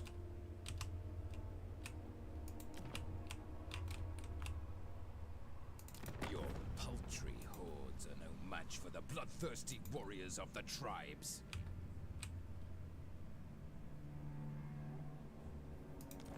Yeah. And then, bam... Vassalize, trade, pay me. Norska, Norska, Norska. So that's good, right? Yeah. Look at me. We're uniting the clans. A timely arrival. My warhounds haven't eaten in days.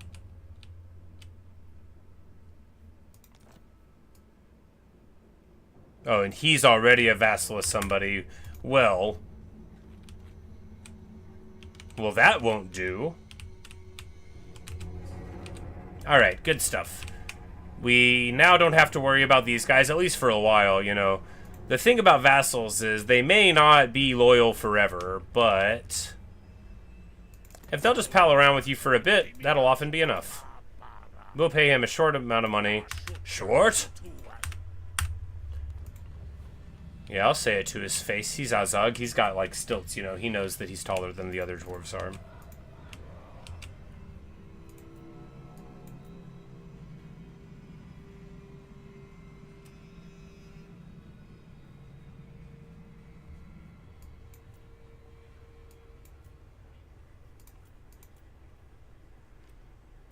Oh. Oh, no. Okay, so...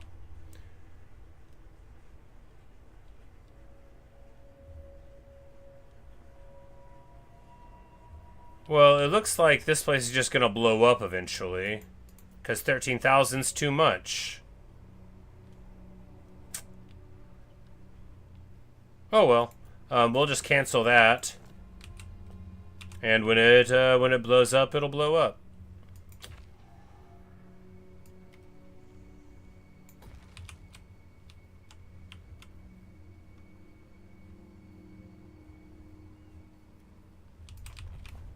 All right. Well, that was quite a turn. I keep forgetting. I've forgotten all campaign long that when you beat a Norskin Lord, then you can just, like, absorb them. And we're getting to Pit of Shades, which is good. You know, I'm more of a Final Transmutation kind of guy, but Pit of Shades is super good, too.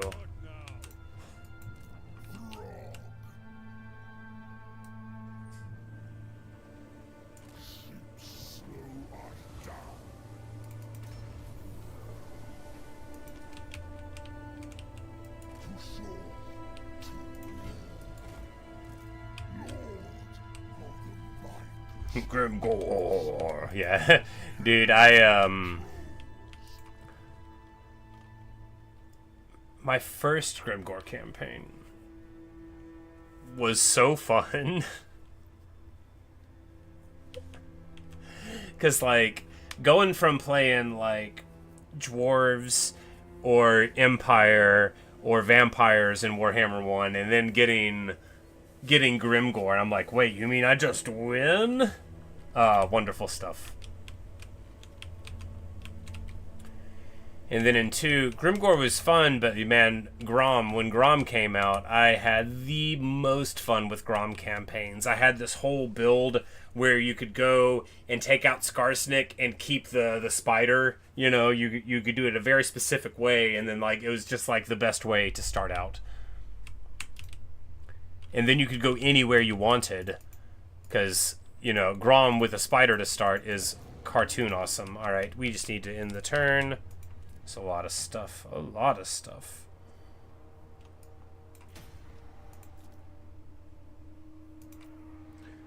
I never care about an outpost.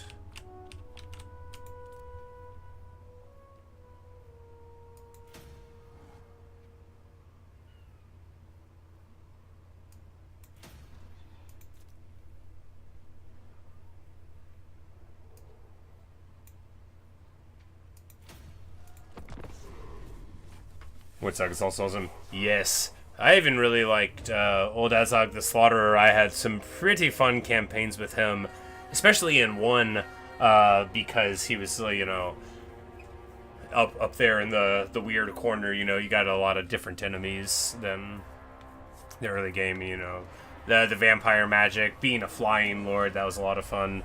I like basically all of the greenskin lords, although I haven't played Gorbad. I do have him. I'll play him eventually. Alright, so movement range, yeah.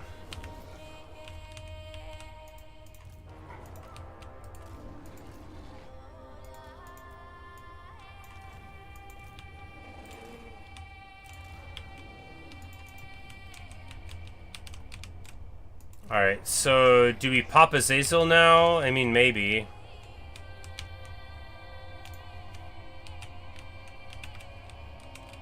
He is in the neighborhood, after all.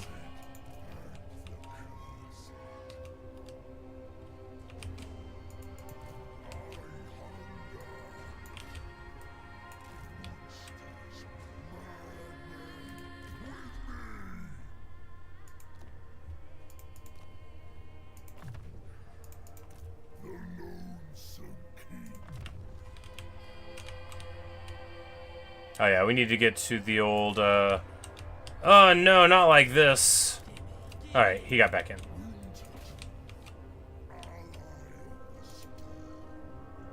Do we recruit something here? I mean, we could get, what, like ice trolls, which are better than non-ice trolls in literally every way.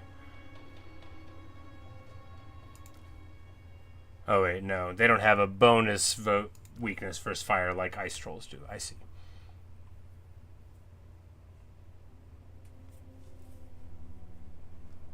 Whereas unique attacks can be pretty good, and you can get correct exposures, and yeah, I've heard him described, you know, as like a very normal campaign, you know, just like sort of, yeah, you know, and when you compare him to somebody like Elspeth von Draken, the lady of the black hole, you know, or Tamarkon or Malachite, you know, he definitely doesn't feel as like spicy and brutal as a lot of the more modern releases are, which, you know, is it says something about the state of the player base when you're like, this guy who plays normal is underwhelming. But I mean, I just haven't played him yet, so maybe I would feel that way too. Look, I'm not very good at the game.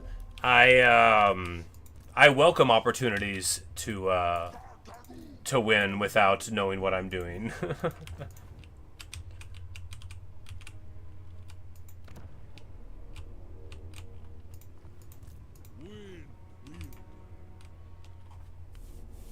Malachi Timer kind of knows DLC was awesome all through. It was fun. Yeah, that was like right around whenever I stopped buying them for a bit, because like a lot of other people, you know, like I just sort of like stopped playing as much whenever Shadows of Change was going around. I had other stuff that I was playing, you know. I wasn't like trying to send a message or anything. Yeah, I'm gonna show Creative Assembly. All I've done is spend $200 and 2,000 hours on your games, but you know, now I won't give you, you know, 20 more bucks. But I just, you know, there's so many campaigns I haven't played, and I was just like, you know, I'll hold off on them. And then I bought them, and that campaign pack is the most fun.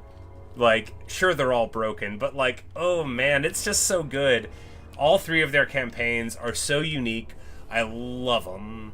I could play either of them just so many times. I'm digressing again. We could have been ending a turn. Fortunately, my interns aren't that long, otherwise it would be pretty bad for me to forget to play. Do we march here? Yeah, no reason not to. Be nice to get a couple of chimeras.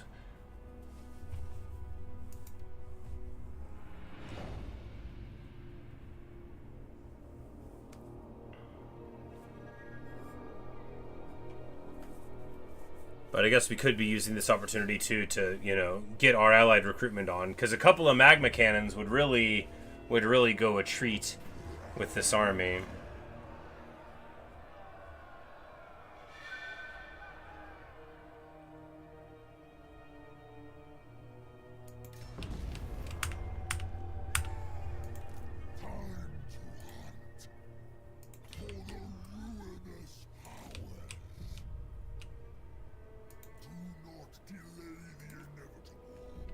Alright, you gotta be garrisoned.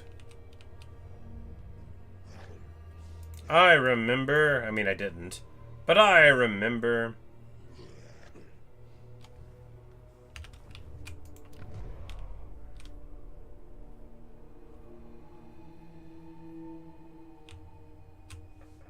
I guess maybe we can keep the Skaven corruption, you know, relatively okay.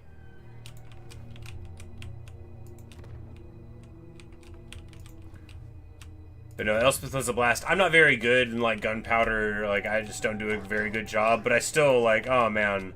I still felt like I was good at the game whenever I was playing Elspeth. That's the strength. That's the strength of that campaign.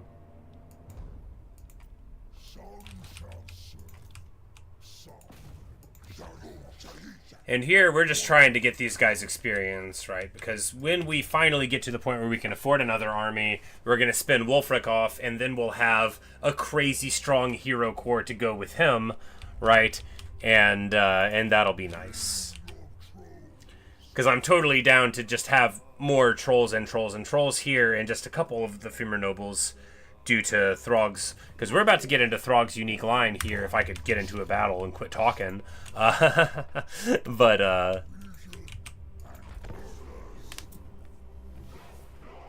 felt pretty powerful when you got your gold campaign going, because his manage is really good. I still have not played a single ogre campaign. I do have the ogres. I didn't have them, you know. I got them whenever I bought, like, all the DLC I didn't have, basically, you know. So, but then I played the Chaos Dwarves and, like, wow, that was cool. And then I think it was the end of the Chaos Dwarf campaign. Anyway, I started playing Total War Three Kingdoms, which I had never played before, and I really, really liked it. And then that was what I did for a couple of months. I mean, I streamed some other stuff in there too, but it really definitely seemed like a good 20 or 30 hours a week at least. Every week I was playing Total War Three Kingdoms there for a while, which was a great time, and I regret nothing. I really, really liked that game. I still do like that game. I'm not, like, over it. I just, was take a little break because I played just so much of it. And, it's nice to have more of the unit variety here, but I played with a little bit of mods there, and I'm definitely going to get some more mods later on. There's a map expansion mod and other stuff, and I just definitely want to keep pursuing that. It's such a cool game. Really is a shame that they didn't put out even more stuff for it. All right, time to fight the Rancorous Manticore. Rancorous Manticorus. All right, they have Minotaurs with great weapons, which match up very well against my stuff. Since throwing axes do too. This is sketchy. We do have Fimmer Nobles. They don't regenerate yet.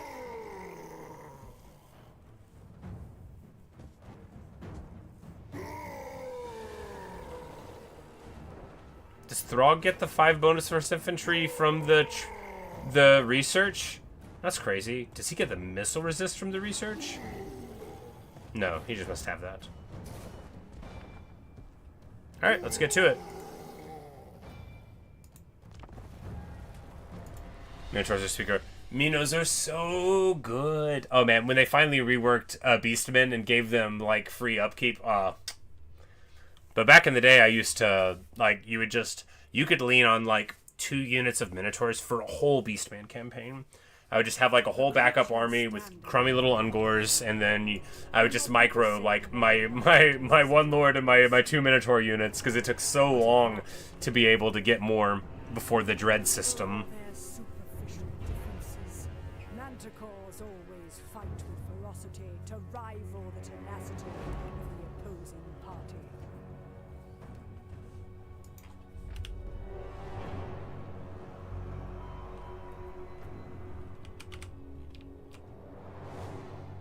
Alright. What's he got? He's got Rancor. Bitter Sting.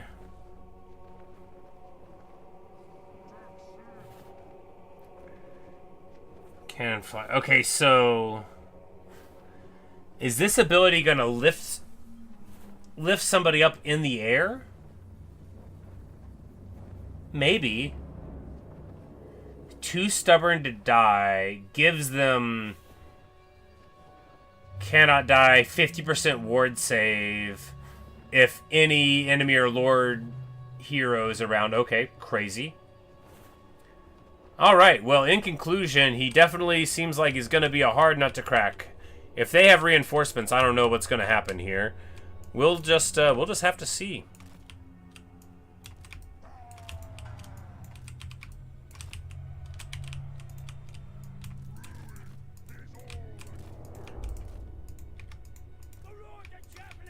I might have needed to bring more Javies.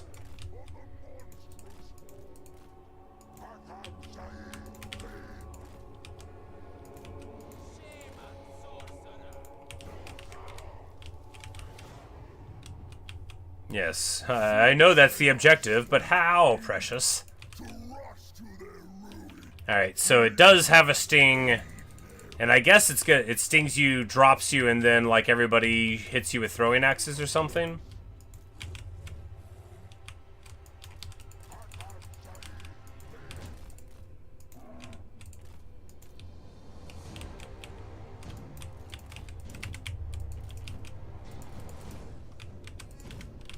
And they're all flooding this side, so we're gonna go here.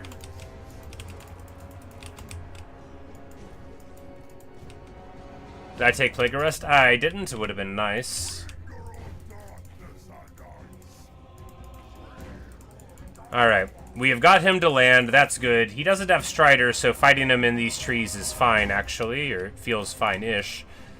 And now we're going to begin to drop the base. Oh, that was a waste. Alright, it didn't go off. That's good.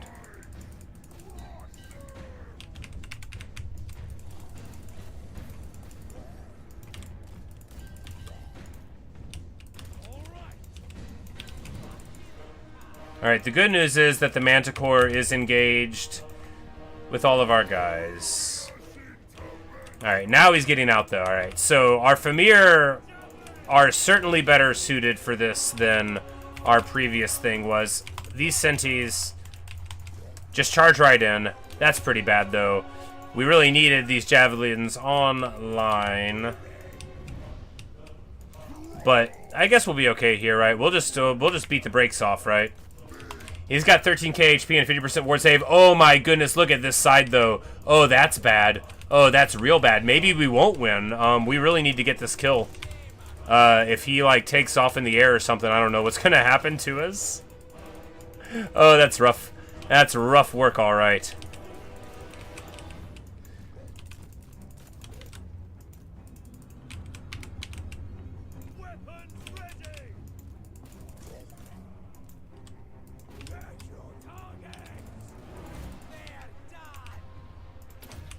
Other flying terrors? No, no, I can't. I can barely deal with this. No, don't let him run away. Okay.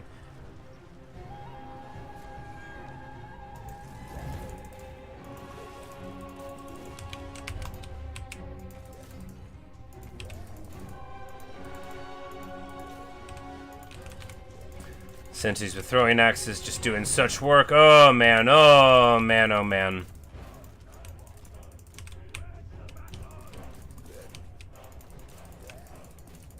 Swarming over our javelins here. Hopefully, like, just please hit him. Just please continue to hit him.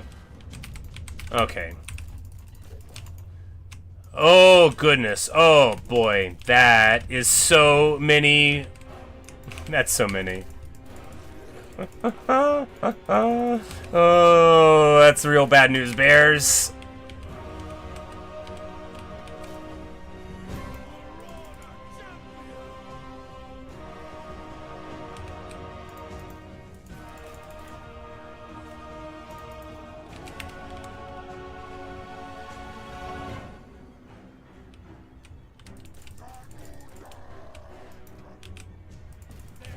Alright, and now we need to bail all of these guys away.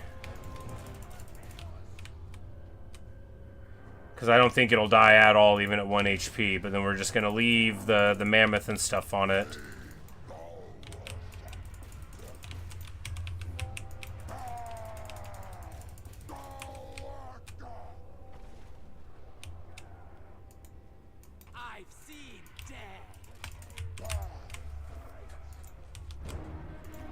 Oh no, and now he's gonna run away and live. Oh, this is very bad indeed. Oh goodness. Okay, might be a game over. Oh, this is real bad. Oh, this is real bad. Oh, I think I lose. Yeah, I think we lose the game.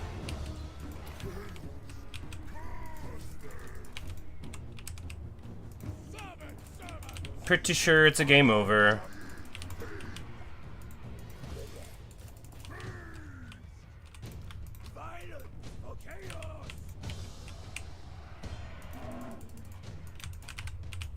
Yep, I'm getting bodied.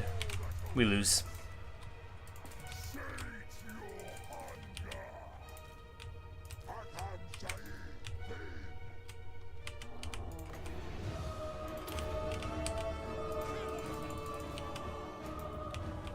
Yep, that's a game loss. We get a game over, I think. It is a game over. I literally can't kill him. He won't die if he's in range of a hero, so, like, I literally can't kill him.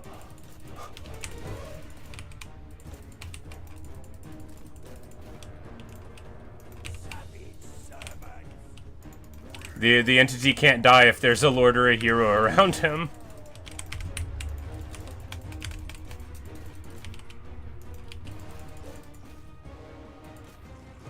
And while theoretically we can get him down, he's at like 800, but yeah, we're this guy's still too close, so he's buffed up still. Yep, think we lose. Think we lose.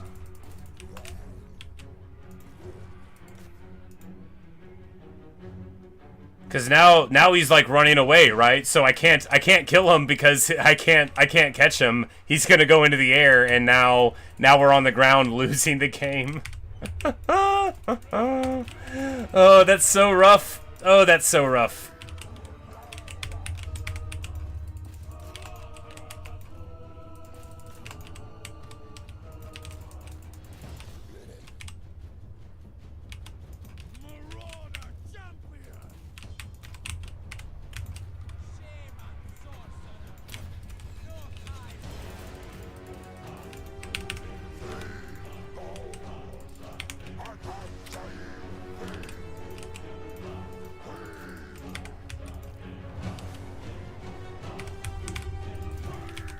Yeah, everyone's dead.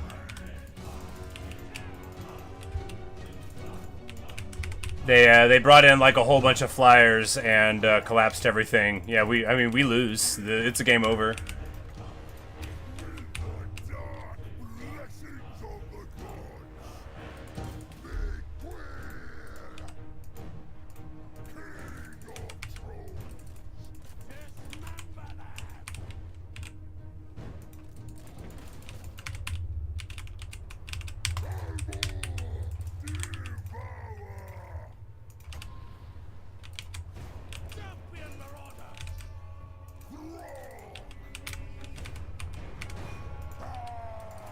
In conclusion, don't do this hunt. Just don't do it. I mean, you could take like a bunch of chimeras and be fine, I guess, but just don't do it.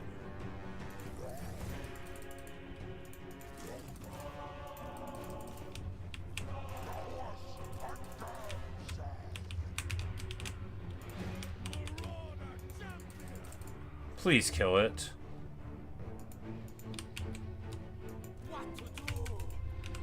Oh, because this wizard's over here, and we can't get away. Maybe the wizard will die, and then we'll be able to get him. Insanity. Absolute insanity.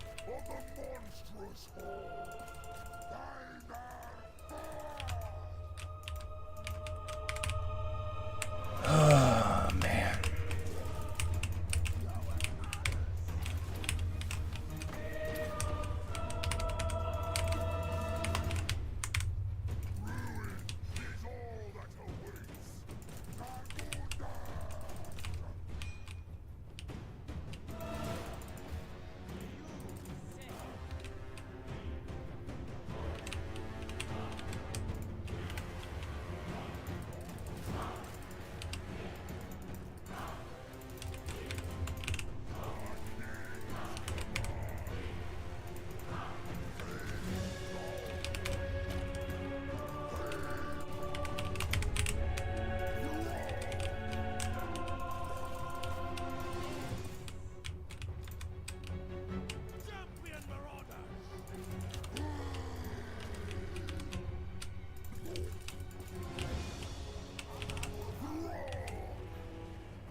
Maybe it's turning around.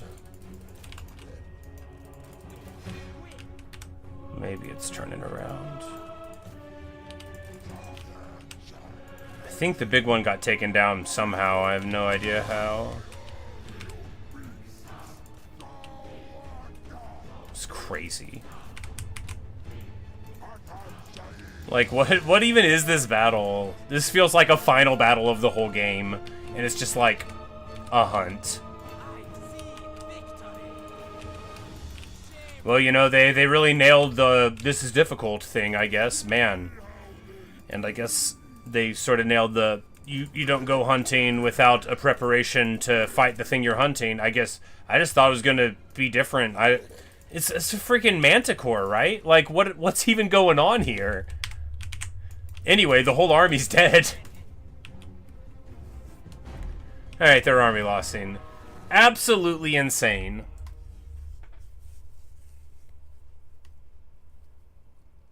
Totally crazy.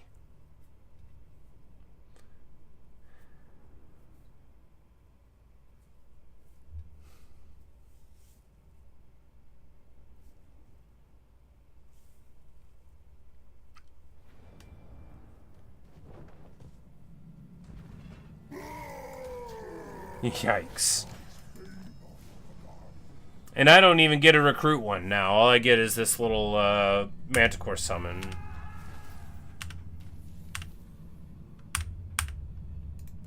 Throgg, the Troll King.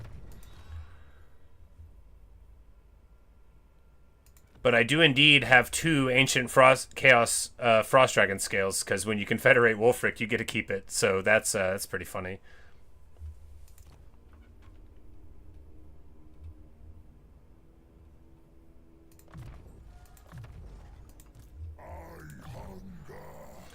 But here's the good stuff.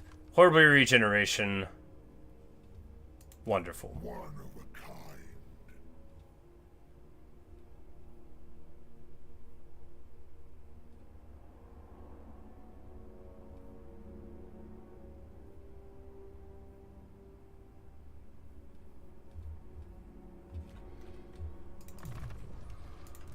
The scorned beast.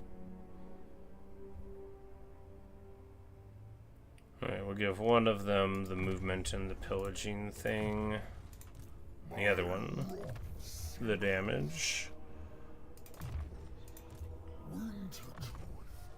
That was a crazy fight. Just absolutely crazy.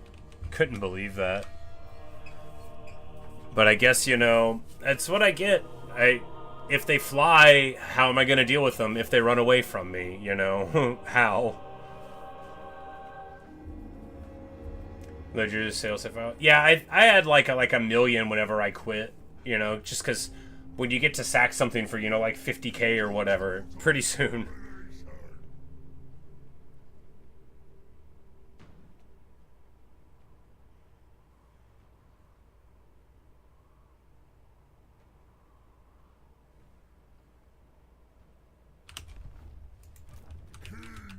All right, well that was invigorating. Lord of the mindless hordes.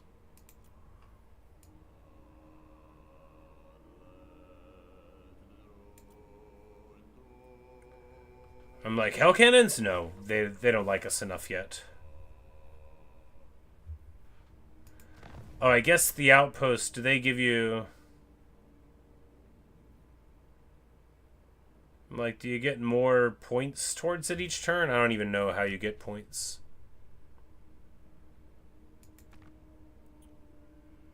It slowly increases over time.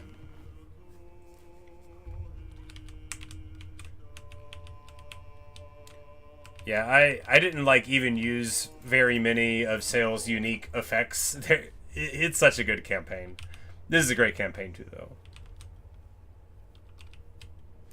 I just feel like getting Throgg and then confederating Wulfric, because you can do that probably every time, has got to be better than being Wulfric and confederating Throgg.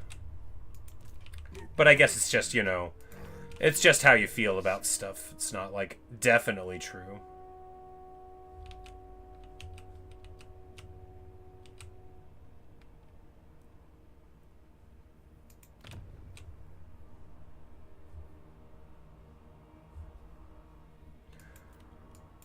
Alright, well, in spite of my army getting totally trucked on, did we even lose units? Nope. I thought I was going to look at, like, a whole bunch of dead guys, but guess we ended up being okay.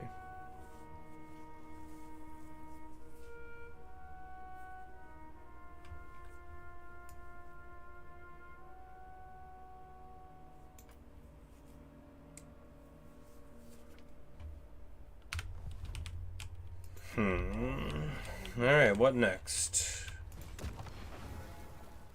That was super rough. I don't want to do that fight again, do I? It just lets you get a crummy Chaos Feral Manticore? But why?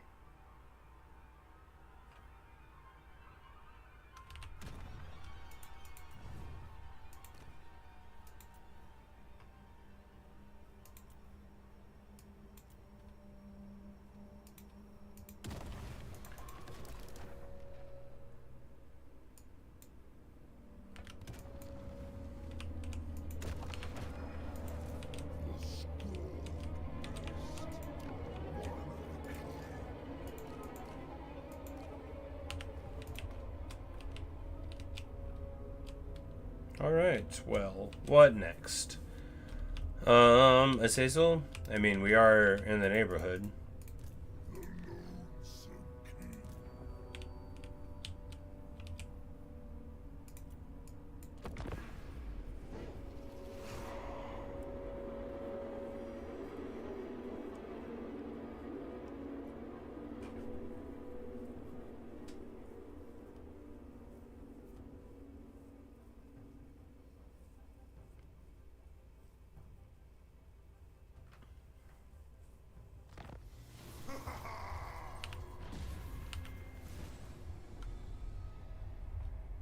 Oh, and I need to raid to get another thing. Skilla and Fingerman. I know who Skilla is because of multiplayer. I guess I didn't realize I could get it here.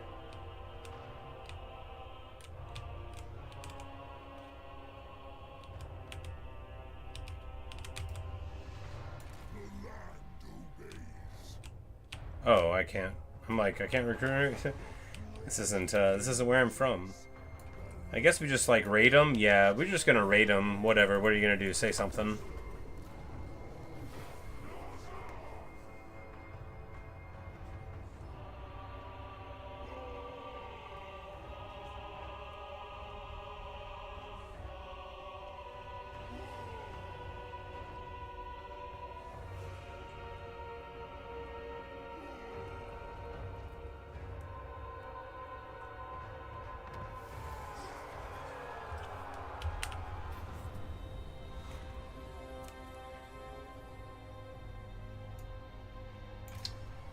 We're gonna tell the Purple Hand to go away.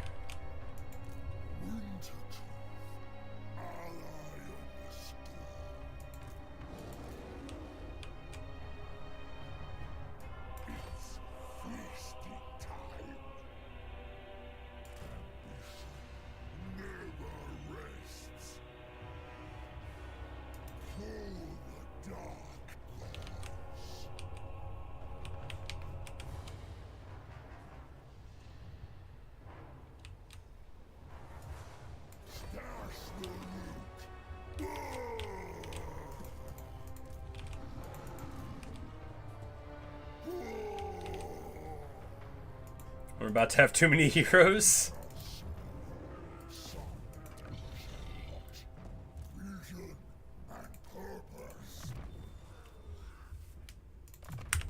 Well, we're about to have too many heroes.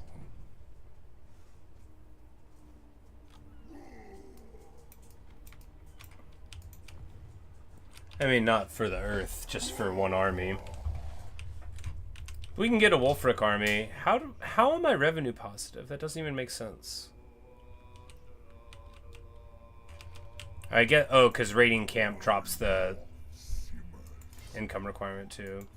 It's still wild. I didn't think anything we were doing was making money.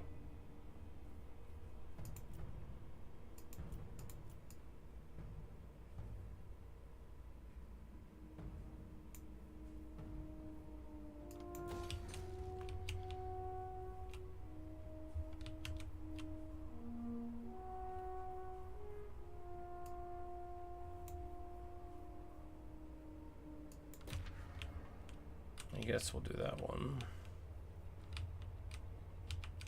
We're getting a little bit of passive spoils here and there anyway, so it's fine. We're just gonna... No, we don't spend the growth we need. Yeah, a few more turns there.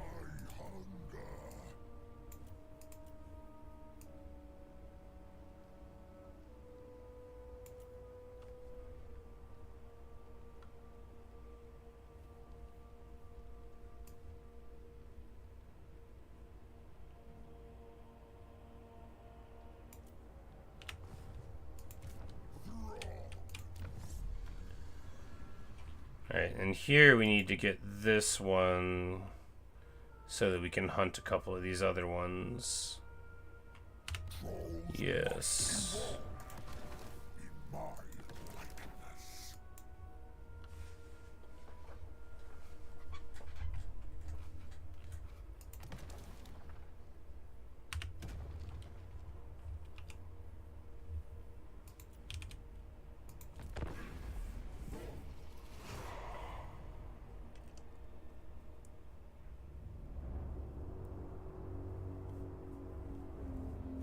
This might be just enough to get us the rating income that we need for a couple of those heroes too. Yeah, we're just gonna have to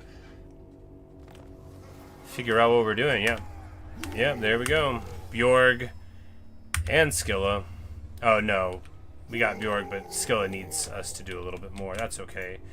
Bjorg, welcome to the party, my man. And we drop another troll.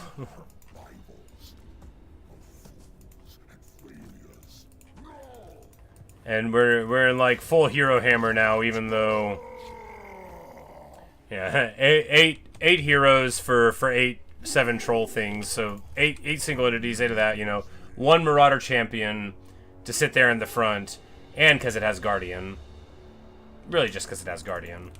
Anyway, a very cartoonish beginning to a campaign. What now? The blessed and the cursed. Our time has come.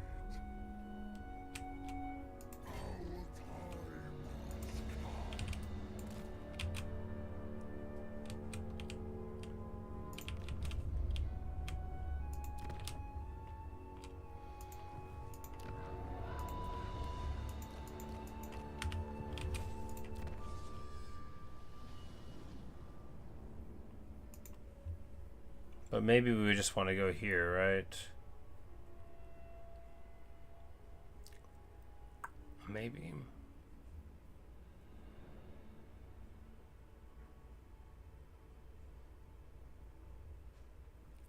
This gives... Okay, so yeah, we could get the Ice Blood Trolls there, but when you go this way, you get Ward Save, Battle Healing Cap, and Missile Block. Man, this is also good.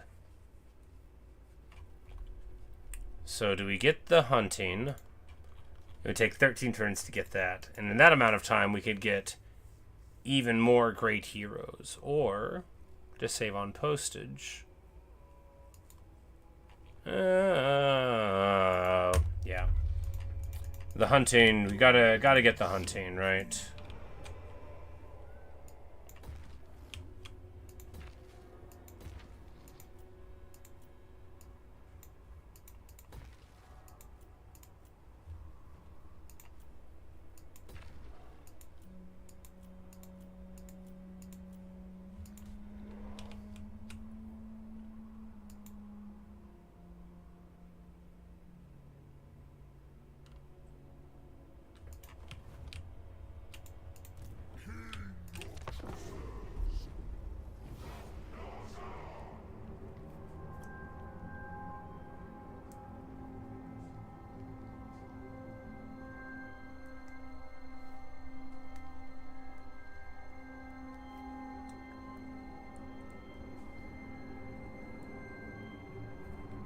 Like, what's Azazel doing? Is he, like, ambushing over here? It looks like it. Talisman of Preservation. Yeah, baby. Now we're talking... Wintertooth, ally of the storm.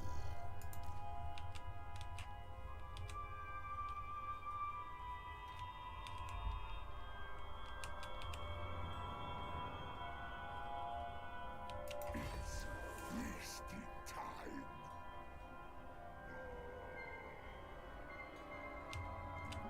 Oh, this is all my allies' land here. Whoops.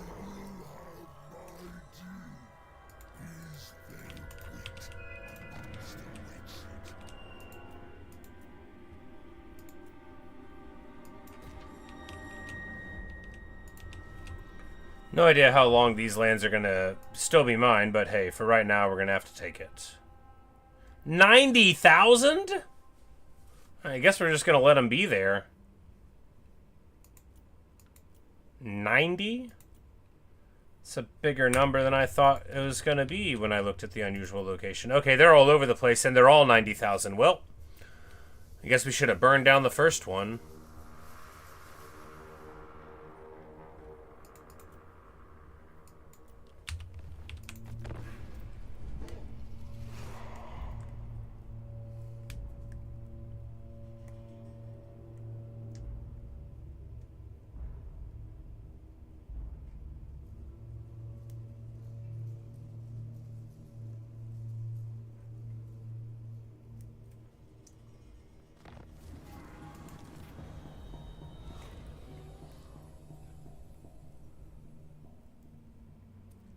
Alright, so they've done it again.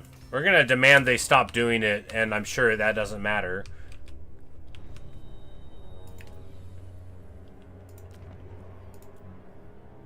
Yeah, they're all up in my land.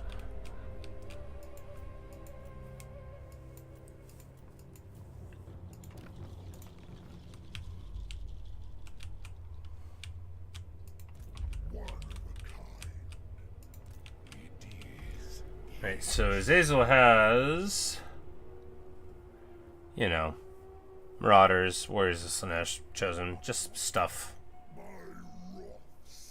But he's not home right now, so we're gonna burn it down. There are those who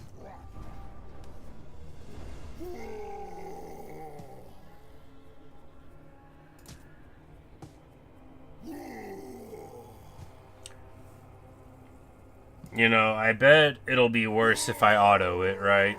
Even though this is gonna be very ugly. It'll probably be fine.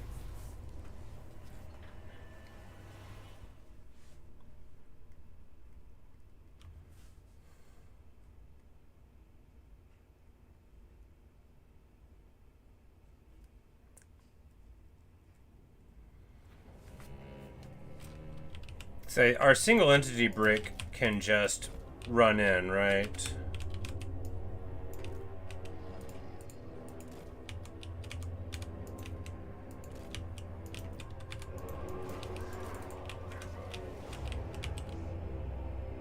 since they are so eager to rush to their ruin, we will aid them. 'Cause I don't think they can actually do anything against us once we get in. You know, sure, there's like Chosen and stuff, but like, what's that really worth? Like, what's it really worth?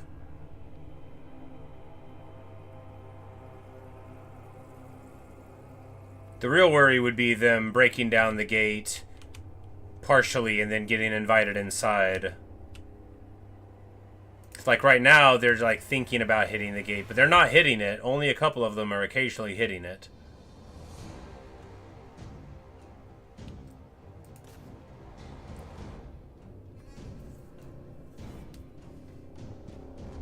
Bum ba dum bum bum bum bum.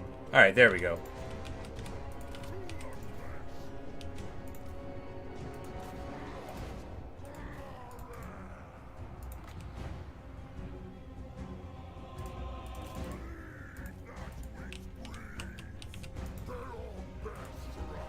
And Bjorg is getting all in there. He's all beer strucking them.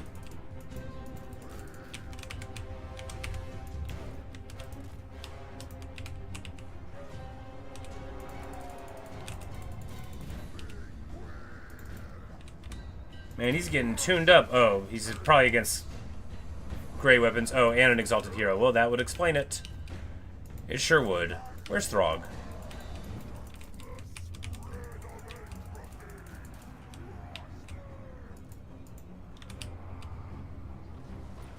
Because although these Fear Nobles are very tough, like, they don't want to be unsupported. Like, that's very excessive for right now.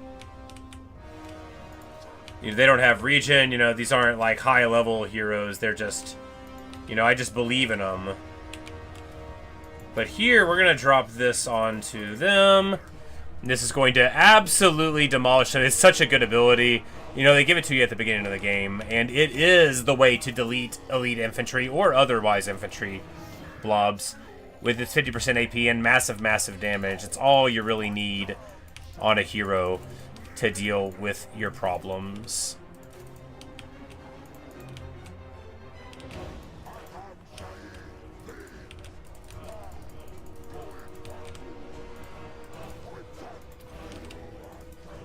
But now we're turning it around. Bjorg has native regeneration, he doesn't have to learn it, so does the Weirkin. And now, this exalted hero is going to be having a bad time. He's not an exaltee of Slaanesh, he's just an exalted hero, he hasn't got the mark.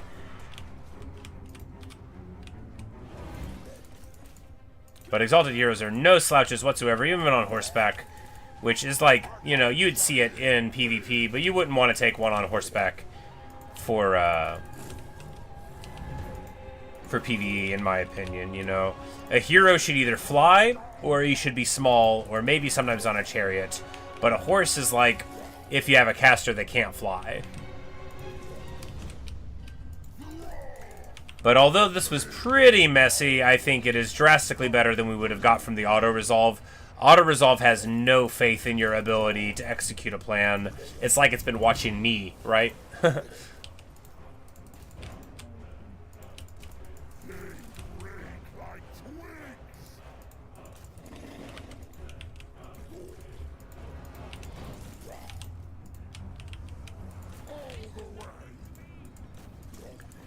But with our money how it is now, I think we'll be able to get like a Wulfric army-ish. And we might end up putting Bjorgen there, right? It'll just be like, we'll still have like a bunch of trolls and stuff, but like, you know, maybe a slightly more normal Norse army there, stiffened with half of these heroes or more. And then Throgg can keep doing his thing, you know, with less of our silliness.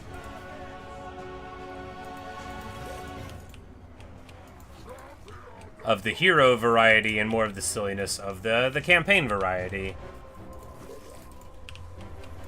Because the thing about a backup army in a campaign, if you're me, is you're always like, man, I hope it doesn't even get into a fight. You know?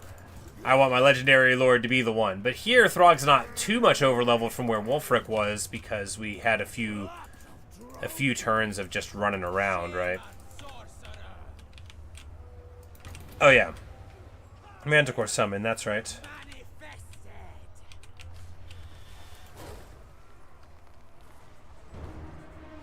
You get a minute and 10 seconds of it, which is totally fine, you know, for an on-click. Oh, the Norscan Ice Wolves. Oh, what are they getting beat by?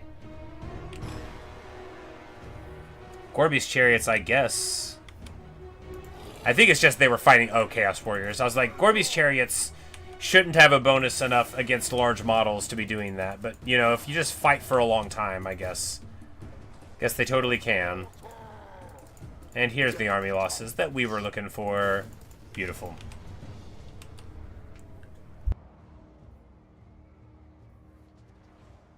Might be time to phase the Ice Wolves out.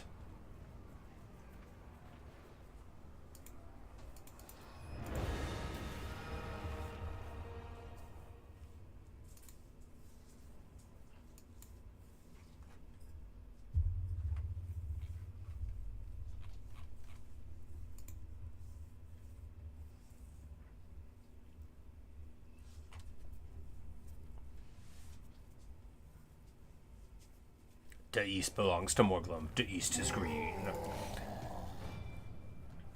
Alright, so here, I think we pillage it, right? No, because 21's a lot of money. Pillage would be cool. No, we're just gonna sack occupy, I think. That's so much money.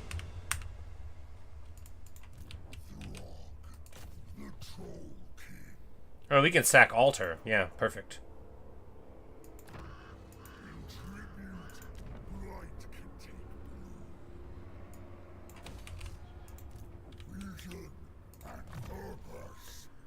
And now, of course, another amazing thing. So we're going to take Monstrous Fiends. Yeah, because Frenzy for Trolls is... Oh, it's so good. Oh, it's so good. Now we've got... Our Trolls are getting online, you know. Frenzy, Monstrous Regeneration. Definitely about to get it going. Here, we need him to... Because we'll probably stick this guy with Wulfric, you know. Here's your Pit of Shades, Wulfric. Go nuts, we'll say. And then our Metal Caster will hang out in this army. Although another one in the other army wouldn't go amiss either. Wait, no, that's wrong. Mike, we're level 12. Unnatural Flesh. Regeneration on 130 armor guy with 6k hit points. It's the Madman. It's so good. First level Final Transmutation. Good, good, good. Of course, it's the same as the other ones, only, you know, you get better cooldown and cheaper cost.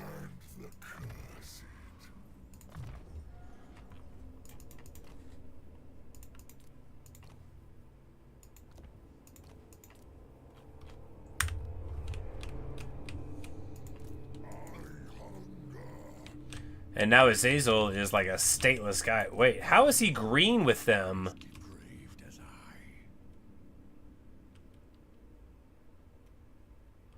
I guess that's like a Slanesh thing, right? He could fool people. Are no match for the bloodthirsty warriors of the tribes. Oh, that's Sayl. That's not. I was like, that's not Kislev. That's that's the dudes. Okay, that makes more sense. Now this dude is in here. Is that a worry? Not particularly. We'll recruit Wulfric here. He has Gift of Tongues, which lets him do sea-based on port settlements. Good. Blah blah blah. Movement range, and of course the lore of boats.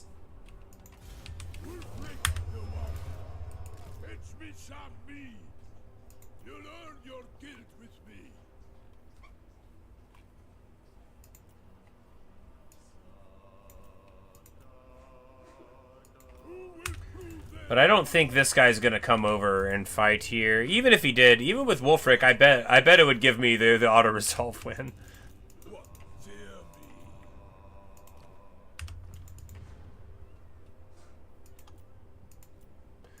But we need to start getting more Famir into the possibility pool, the pool of possibility. Do we recruit here? No, wasteful. We could get a couple blunderbusses. We could get 0 blunderbusses. It keeps on the cost keeps going up the more I look at it.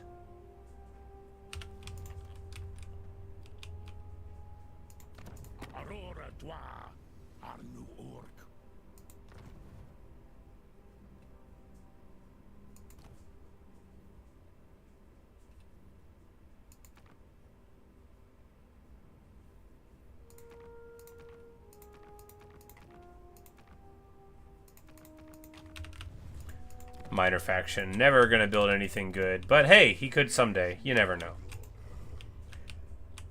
It's worth it just to know that he's happy, right?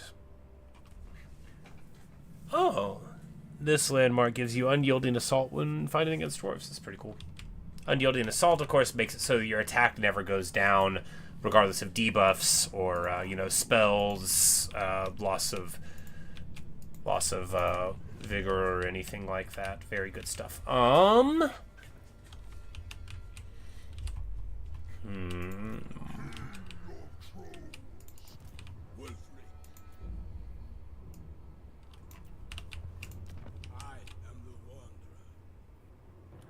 don't have anywhere to get bearmen here? I guess not.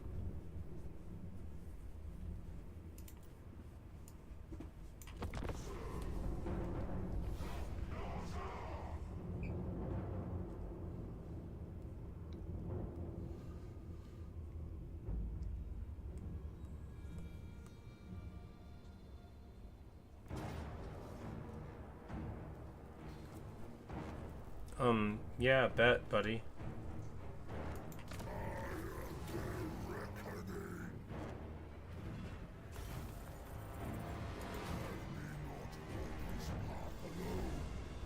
That dude just ran into it. Good for him. Maybe it's because he didn't have any other lands. That must have been it.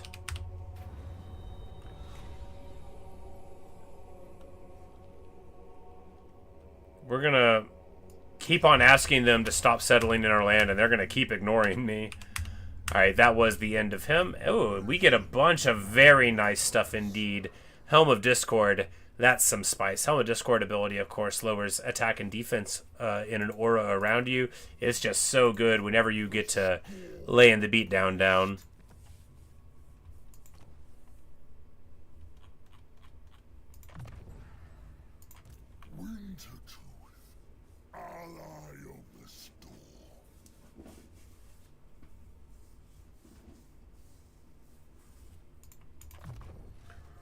Lord of Monstrosities.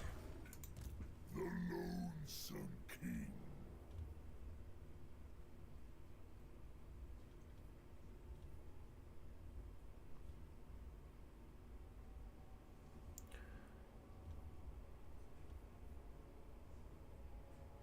And then then when the Famir Nobles get stock, that's when they really turn on, right? Because you have heavily armored units that regenerate, huge AP values, bonus first large, sundering attacks, massive attack, huge strength on weapons, and they can't even be seen to be shot from far away. It's so good. It makes you feel like you're not very sportsmanlike, but it doesn't make me feel like that. It makes me feel like I'm the chosen one. Like I'm supposed to win. Alright, do we take armor and missile or damage? Pretty easy choice.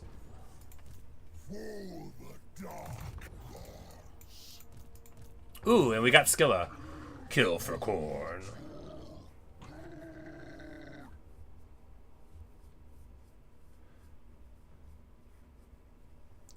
Oh, that's right. Her ability, his ability, Skilla. I'm gonna call Skilla a lady, regardless of what the game tells me. Skilla's a guy, not a guy's name. It's the name of a beautiful singer of songs.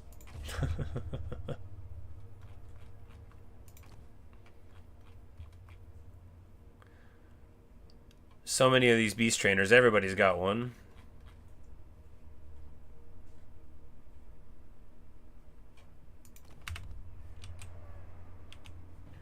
Corn gorilla.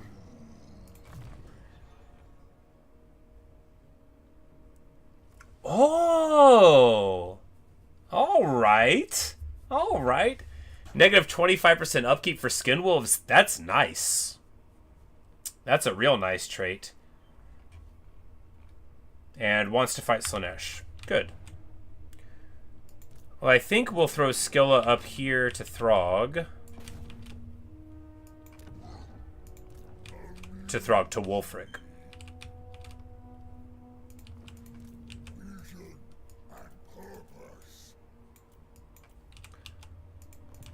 We just need to keep on going, yeah? Yeah, we just need to keep on going. We could spin off a couple more heroes, and that actually might be good to do, right? Just go ahead and give them Bjorg now. No, that doesn't seem as effective because... I mean, the heroes getting more levels is advantageous. We don't really have more to fill up the army right now anyway, so we're just going to go in and move here. The Man-Eater helps us out. Good for him, right? Whoa, here it comes. One of a kind, the scorned beast. Alright, and then this thing for the monstrous Arcanum monsters gives you barrier for them, which is so good. But we want Spawn of Chaos now. We had to move away to get the special abilities for too long. Take the Shrouding Mist now. Boom, boom, boom. And that ability gives the Balefin stock also, because I don't think the Balefin gets it in his tree.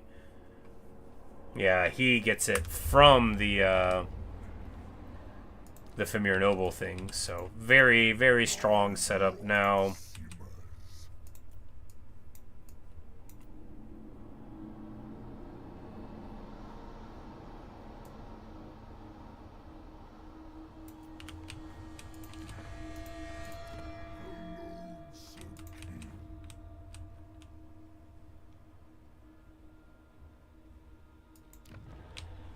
For some reason I thought Erengrad was like a troll destination. Maybe that was in the past.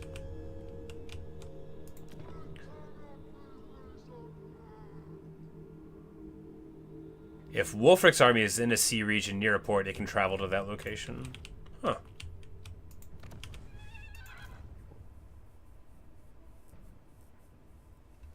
Well.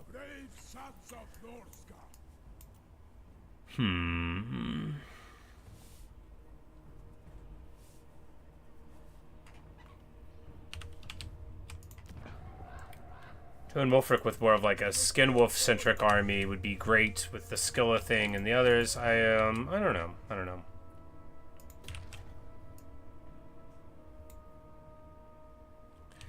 We don't need to repair that. It's fine.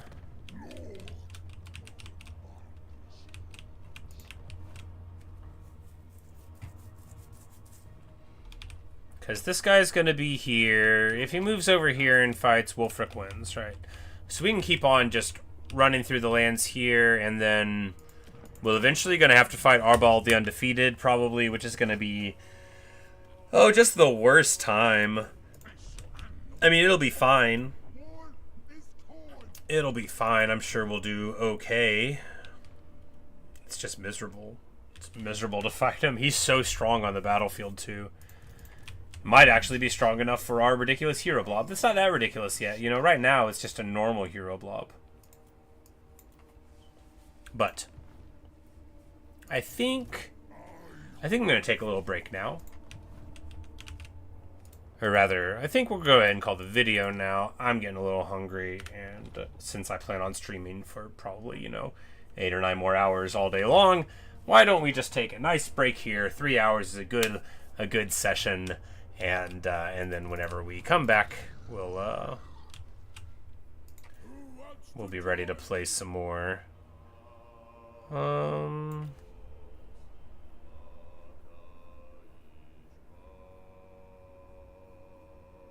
Yeah, and we can do like more of a broad army for Wulfric with the bearmen and stuff. And then of course there's more hunting to do. I'm actually very excited about this campaign. The Sayl campaign was a lot of fun, but it was a lot of fighting Cathay the whole time, right? After the very beginning. So it'll be nice to be fighting the different armies. Even though we didn't really fight Slaanesh, we just sort of like went into the gate and bashed them. That could have been any Chaos faction. But I'm looking forward to what we do here. This army isn't very good, but it is very awesome. You know, the trolls do their job with 80 morale, you know, and that big weapon damage, the regen. It's a lot of fun. Can't wait to see what happens once I actually start playing the campaign the right way. And by that I mean putting up altars. We are only 2 of 5 still, because we keep on selling them to people. Anyway, we'll get with it. We'll push into the lands of men. And maybe we'll be able to ignore all of the undefeated and do that instead. We'll see. But we're doing all right now. We got plenty of good stuff to go around. Can't wait to turn it up another notch and just start bashing everybody, right? Oh yeah, Wulfric's tree. Do we need to respec him? Actually, no. Huh.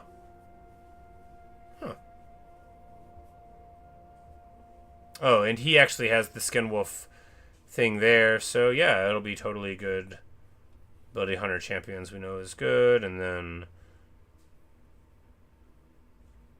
yeah, he'll have the bonus first lodge for the Marauder Bearmen that we'll be running with the guys, and then a lot of generic good stuff there. Foreign replenishment is, of course, so crazy. But yeah, alright, good deal. Good deal. Not nearly as good as Throgg's unique abilities are, but hey, they can't all be winners. Because, dude, Mutant Regeneration, this single ability would be worth running the whole campaign for to me. 20% missiles is fine. Horrible regen. Mwah. That's the madman. But anyway, I have rambled long enough. I haven't. I could keep on going. But I'm going to get some food. I don't know what I'll have. Maybe some burritos. Maybe, you know, heat them up in the old microwave. Put salsa on top. Seems good. But I'll be back later on today. I don't know if we're going to play any more of this today. We might later on, but, you know, I got Silk Song stuff on deck in my head. You know, I've got some other stuff that we might do. But thanks for watching. Thanks for listening. Really hope you've enjoyed Neo. So pleased to make your acquaintance. Welcome to the channel. Hope to see more of you. You know, if you want to be here, we'll be around. Luke, always a pleasure, of course. Evan, if you're still around, hope you're having a great time with your Silk Song, not Silk Song, with your regular Hollow Knight play. But anyway, anybody else who hasn't spoken up, always a delight to have you here as well. You know, you don't have to talk to be a valued viewer. But anyway, I'll see you guys later. Hope you've had a good time. I know I have. And when we return to this campaign, it's going to be more troll, all troll, everything. And it's sure going just fine right now, you know. We can afford our army. We're powerful. We are handsome. We have a very nice haircut. What more could a troll want? Anyway, I'll see you guys.